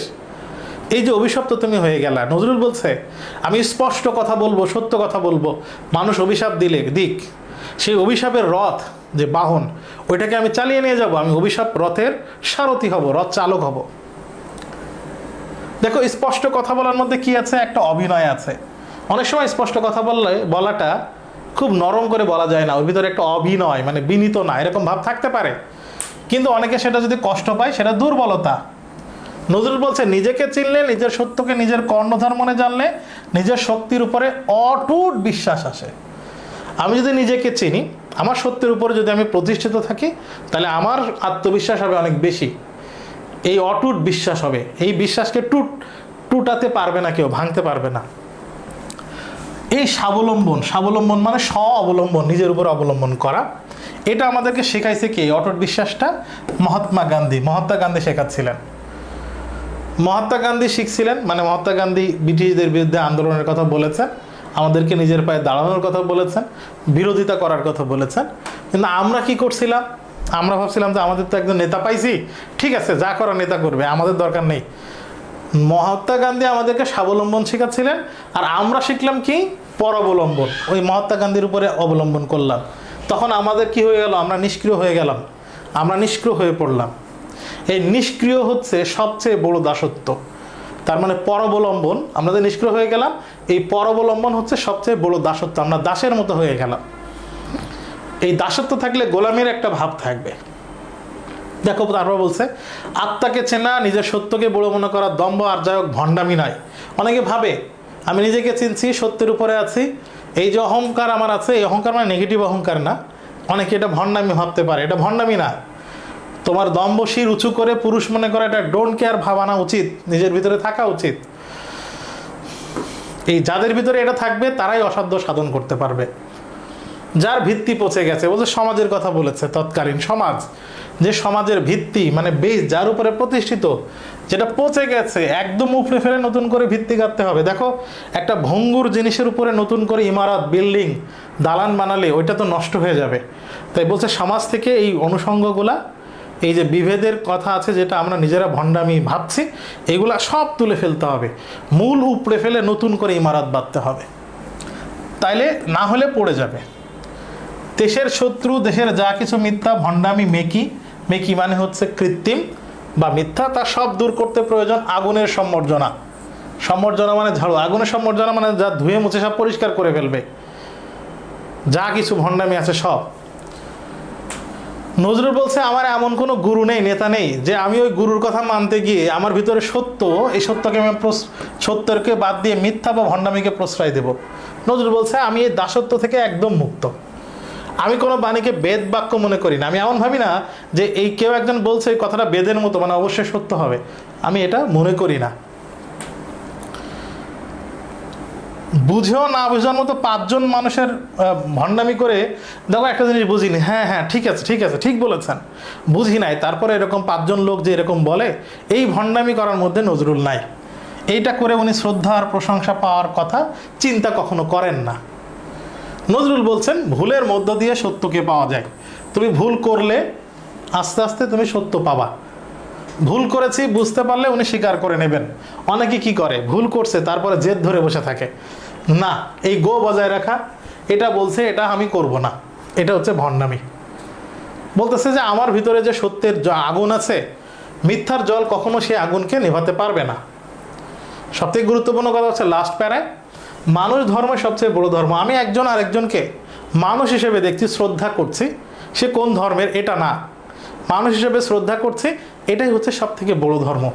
হিন্দু মুসলমানের মিলনের অন্তরায় বা ফাঁকি হচ্ছে এই যে তখনকার বলেছে আমাদের যে মূল গলদ ত্রুটি, সেটাই হচ্ছে যে ধর্মের নাম না আমরা আলাদা হয়ে আছি, তখনকার বক্তব্য সেটাই এখানে বলেছেন। বলছে মানুষ আর মানুষ যেখানে প্রাণের মিল, আদতে যেখানে সত্যের মিল, মূলত আদতে মানে মূলত যেখানে সত্যের মিল আছে, সেখানে ধর্মের নামে যে বৈষম্য, হিংসা করে আমরা যে দুশ্মনী শত্রুতা ভাব করি, সেটা আনবে না যদি আমরা এক হয়ে যেতে পারি। যার নিজের ধর্মের উপরে বিশ্বাস আছে, যে নিজের ধর্মকে সত্য চিনেছে, সে কখনো অন্য ধর্মকে ঘৃণা করতে পারে না। কোনো ধর্মেই অন্য ধর্মকে ঘৃণা করা, ছোট করে দেখা, মানে এক না হওয়া, এটা কখনো কোনো ধর্ম বলে না। সে যে নিজের ধর্ম সম্পর্কে জানে, সে অন্য ধর্মকে কখনো ঘৃণা করতে পারে না। দেশের পক্ষে যা মঙ্গলকর বা যা সত্য, শুধু তাই লক্ষ্য করে আগুনের ঝান্ডা মানে সেই সত্য পতাকা, আগুনের পতাকা, ওইটা দুলেই বাহির হইলাম, ওইটাই দুলেই আমাদেরকে বের হতে হবে এখন অন্যায়ের বিরুদ্ধে দাঁড়ানোর জন্য। আমরা কিছু প্রশ্ন দেখি। কর্ণধার অর্থ কি? মাঝি, পথ পরিচালক, নেতা। নেতা। কবি সত্যকে সালাম ও নমস্কার জানানোর মধ্যে দিয়ে কি প্রকাশিত হয়েছে? সাম্প্রদায়িক সম্প্রীতি, সাম্প্রদায়িকতা, ধর্মপ্রেম, মানবপ্রেম। কবি সত্যকে সালাম জানাচ্ছেন, নমস্কার জানাচ্ছেন, এটা দিয়ে কি প্রকাশিত হয়েছে? এটা এখানে ভুল হয়েছে, এটা হবে অসাম্প্রদায়িকতা। এখানে অ দিয়ে তারপরে উত্তর হবে অসাম্প্রদায়িকতা। আমাদেরকে কি নিষ্ক্রিয় করে ফেলে? নিষ্ক্রিয় করার ক্ষেত্রে কোন জিনিসটা আসে? পরাবলম্বন। কাদের পক্ষে অসাধ্য সাধন করা সম্ভব? আত্মনির্ভরশীল ব্যক্তি, আত্মাকে চেনা ব্যক্তি, স্বাধীন ব্যক্তি, আত্মমর্যাদা ব্যক্তি। অসম্ভবকে সম্ভব করে সম্ভব কাদেরকে? যে আত্মাকে চেনে তার পক্ষে। এখানে কিছু সমাজসাধিত শব্দ আছে, উদাহরণ দেয়া আছে, ব্যাসবাক্যগুলো একটু পড়তে হবে।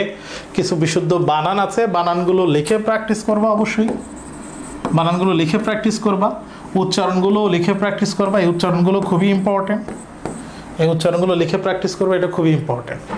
সন্ধি সাধিত শব্দ আছে, দেখো স্বাধীন আকার আছে, সযুক্ত অধীন, অহংকার অনুসারের জায়গায় ম, স্বীকার উক্তি ওকার আছে, ওকার উঠে গিয়ে কি হয়? উ হয়, একটু আগে আমরা দেখছি। নিশ্চয়ই তালবস্যার জায়গায় বিসর্গ, অন্তরায় রয়ের জায়গায় বিসর্গ, অন্তর্যুক্ত আয়, নমস্কার দন্তস্বর জায়গায় বিসর্গ। এই নিয়মগুলো একটু আগে আমরা শিখেছি। আমার পথ প্রবন্ধে পথ প্রদর্শক কে? ধর্ম, দেশ, নেতা, সত্য। সত্য। নজরুলের মতে গান্ধীজি শিখিয়েছিলেন, গান্ধীজি আমাদেরকে কি শিখিয়েছিলেন? আত্মাবলম্বন শিখেছিলেন, কিন্তু আমরা শিখছি কি? পরাবলম্বন। মিথ্যা বিনয়ের চেয়ে ভালো কোনটি? মিথ্যা বিনয়ের চেয়ে অহংকার অনেক ভালো। আগুনের সম্বর্জনা বলতে কবি কি বোঝাচ্ছেন? ভক্তি, শক্তি, আগুনের ঝাড়ু, পরিষ্কার করা। পরিষ্কার করা। বাইরে ভয় কে পায়? যার ভিতরে ভয় আছে। অনেক সময় খুব বেশি বিনয় দেখাতে গিয়ে আমরা কি করি? নিজের সত্যকে অস্বীকার করি। আত্মনির্ভরতা কখন আসে? যখন আত্মকে চিনতে পারি। সত্যকে পাওয়া যায় কিসের মধ্যে দিয়ে? ভুলের মধ্যে দিয়ে। সবচেয়ে বড় ধর্ম কোনটা? মানুষ ধর্ম। এখন আমরা দেখব বিদ্রোহী কবিতা। বিদ্রোহী একটা বিশেষ কবিতা, বিশাল কবিতা। এখানে অনেক বিষয় আছে। আমরা প্রথমে বিদ্রোহী কবিতাটি নেওয়া হয়েছে অগ্নিবীণা কাব্যগ্রন্থ থেকে। অগ্নিবীণা এটা কবির প্রথম কাব্যগ্রন্থ, আর অগ্নিবীণা কাব্যের দ্বিতীয় কবিতা হচ্ছে এই বিদ্রোহী। আর প্রথম কবিতার নাম হচ্ছে প্রলয় উল্লাস, দ্বিতীয় কবিতা হচ্ছে বিদ্রোহী কবিতা, আর কবিতার বইটার নাম অগ্নিবীণা, এই জন্য কাব্যগ্রন্থ বলেছে। কাজী নজরুলের এই বিদ্রোহী কবিতাটা হচ্ছে বাংলা সাহিত্যের একটা শ্রেষ্ঠ কবিতা, এটা শ্রেষ্ঠ একটা কবিতা। রবীন্দ্র যুগের কবিতার প্রাতিশ্বিক কবিকণ্ঠের আত্মপ্রকাশ ঘটেছে এখানে। বাংলা কবিতার ইতিহাসে একটা বিরল স্মরণীয় ঘটনা এখানে ঘটছে। বিদ্রোহী কবিতায় কি ঘটছে? আত্মজাগরণে উন্মুখ কবির সদম্ভ আত্মপ্রকাশ ঘোষিত হয়েছে। নিজেকে জাগরিত করতে চান, দম্ভের সাথে তার সে প্রকাশ, বক্তব্যটা প্রকাশিত হয়েছে। তাই বলছে আত্মজাগরণে উন্মুখ, আত্মজাগরণ করানোর জন্যে কবির সদম্ভ মানে দম্ভের সাথে আত্মপ্রকাশ ঘোষিত হয়েছে। নিজের একটা অস্তিত্ব, নিজে কি হতে চান, কি বলতে চান, সেটা উনি প্রকাশ করেছেন কবিতার মাধ্যমে। কবি সগর্বে মানে গর্বের সাথে নিজের বিদ্রোহী কবি সত্তার প্রকাশ ঘটিয়েছেন। কাদের বিরুদ্ধে? উপনিবেশিক শাসন, ভারতবর্ষের উপনিবেশিক শাসন যে ছিল ব্রিটিশ, তাদের বিরুদ্ধে উনি ক্ষমতার ভিত কাঁপিয়ে দিতে চেয়েছেন। এই কবিতায় সংযুক্ত হয়েছে, কি সংযুক্ত হয়েছে? ঔপনিবেশিক শাসনের বিরুদ্ধে কবির ক্ষোভ ও বিদ্রোহ। এটা খুবই ইম্পর্টেন্ট তথ্য, ভেরি ভেরি ইম্পর্টেন্ট তথ্য। ব্রিটিশদের বিরুদ্ধে কবির কি প্রকাশিত হয়েছে? কবির ক্ষোভ আর বিদ্রোহ এই কবিতায় প্রকাশিত হয়েছে। আমরা জানি যে এই কবিতায় কবি বিভিন্ন জিনিস থেকে উপাদান সংগ্রহ করেছেন। তার মধ্যে আছে ধর্ম থেকে, ঐতিহ্য থেকে, ইতিহাস থেকে আর পুরাণ থেকে উনি সোর্স নিয়েছেন। কবি বিভিন্ন ধর্ম থেকে নিয়েছেন, ইতিহাস থেকে, ঐতিহ্য থেকে, ইতিহাস থেকে আর পুরাণ থেকে উনি উৎস হিসেবে সংগ্রহ করেছেন। এই সবগুলো উপকরণ এখানে সমকৃত করেছেন একসাথে করে উনি একটা বিদ্রোহের চেহারা রচনা করেছেন। বিদ্রোহী সত্তার অবয়ব মানে চেহারা উনি তুলে ধরেছেন।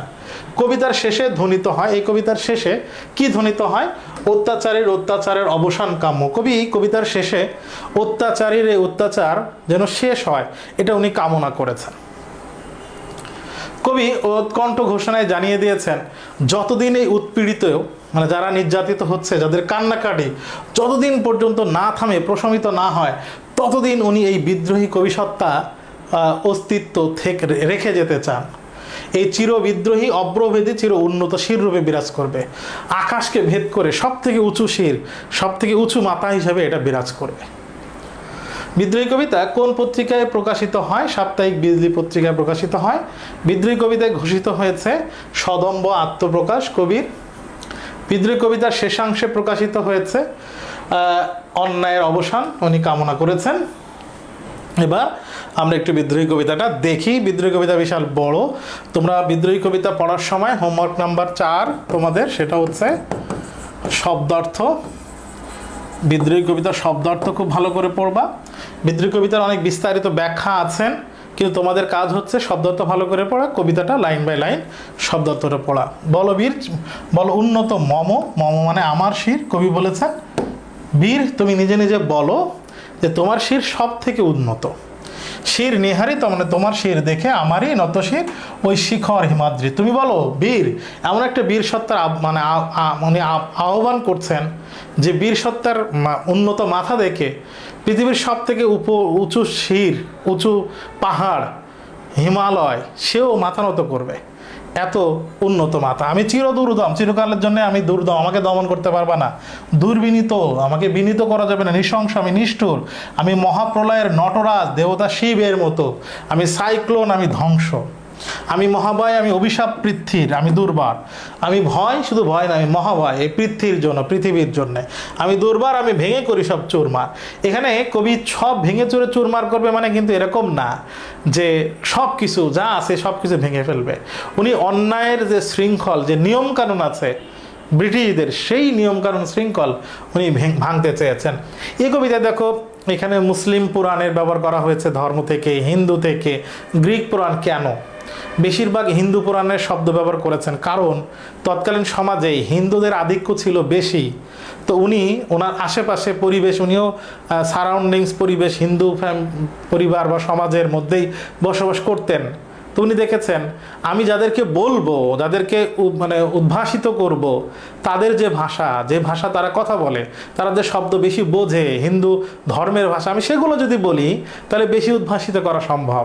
এই কারণে উনি এই ধরনের শব্দ ব্যবহার করেছেন। আমি সব চুরমার করবো, আমি অনিয়ম উশৃঙ্খল, মানে আমি কোনো নিয়ম মানি না, আমি উশৃঙ্খল অন্যায়ের বিরুদ্ধে।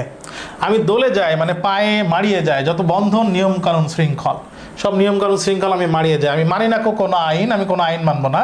আমি ভরা তরি করি, ভরা ডুবি। ভরা তরি বলতে এখানে ব্রিটিশ সাম্রাজ্যের কথা বলছেন, ব্রিটিশদের উন্নত সাম্রাজ্য, ভরা তরি ভরা আছে, সেটা আমি ডুবায় দেব। আমি টর্পেডো, ভীম সমান মাইন, আমি ডুবোজাহাজ থেকে অস্ত্র নিক্ষেপ্ত করে আমি সেটা ধ্বংস করে দেব। আমি ধূর্যটি, দেবতা শিবের কথা বলছে, এলোকেশে ঝড় অকাল বৈশাখীর। আমি বিদ্রোহী, আমি বিদ্রোহের বিদ্রোহের পুত্র, বিশ্ববিধাত্রী। পুরা বিশ্বটা যদি বিদ্রোহ হয়, সেই বিদ্রোহের পুত্র আমি। বলবীর চির উন্নত মম শির, আমার শির উন্নত করো।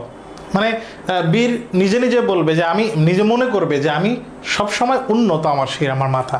আমি সৃষ্টি, আমি ধ্বংস, আমি লোকালয়, আমি শ্মশান।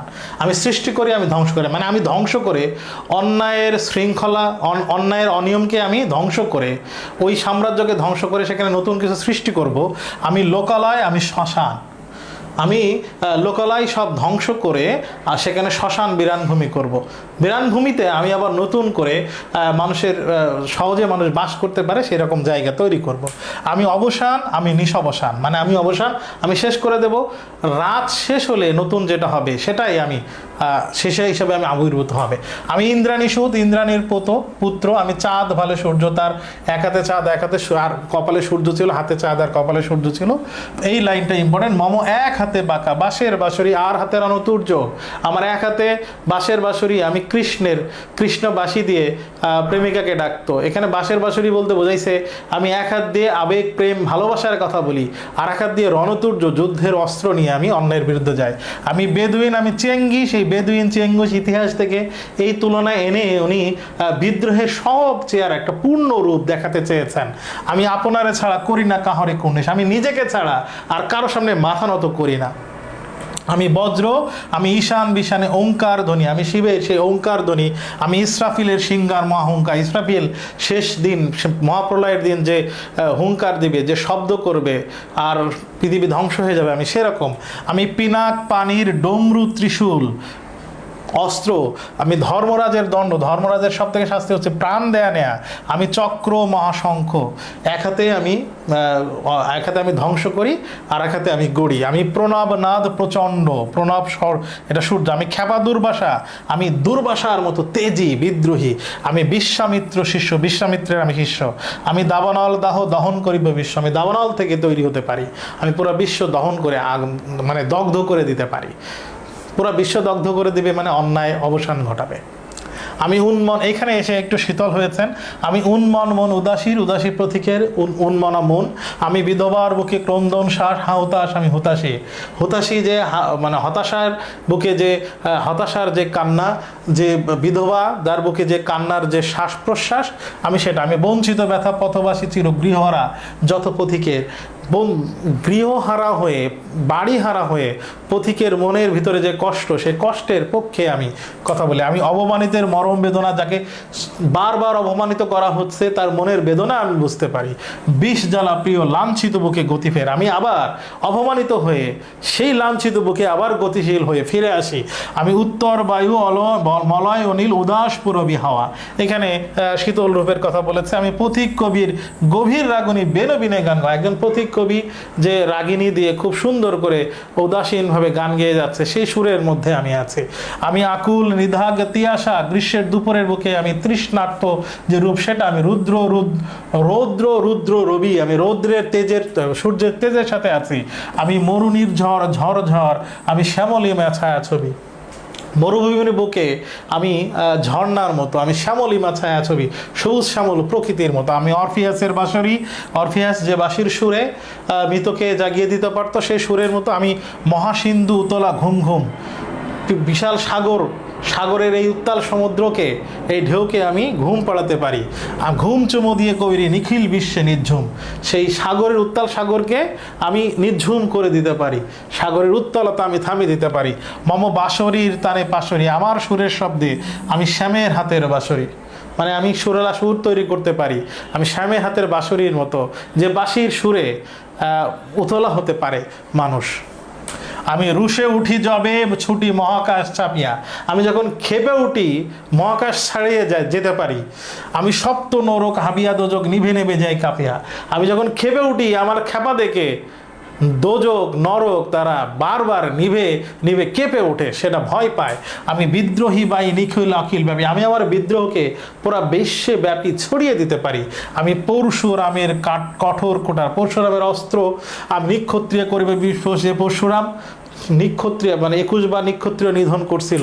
আনিব শান্তি শান্ত উদার, আমি সেই পরশুরামের মতো আর শান্তি বহন করে আনবো এই পৃথিবীতে। আমি হল বলরাম কান্দে, বলরামের স্কন্ধে কাঁধে যে হল থাকলো অস্ত্র, আমি উপাড়ি ফালিব অধীন বিশ্ব অবহেলে নবসৃষ্টে মহানন্দে, আমি এই বিশ্ব নতুন করে তৈরি করার আনন্দে উপড়ে ফেলবো সেই মানে সকল অন্যায় অত্যাচার পাপ আমি উপড়ে ফেলবো।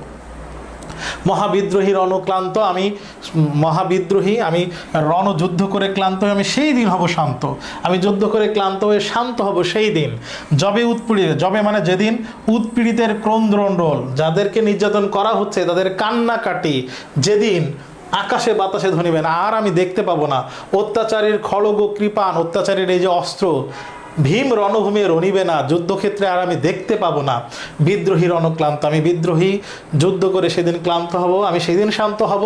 চির বিদ্রোহী বীর বিশ্ব ছাড়াই উঠে আছে, আমি একা চির উন্নতশীল, আমি সেই দিন থেমে যাব যেদিন আর অত্যাচার থাকবে না, অত্যাচারের অবসান ঘটবে, সেই দিন আমি মাথা তুলে দাঁড়িয়ে থাকবো।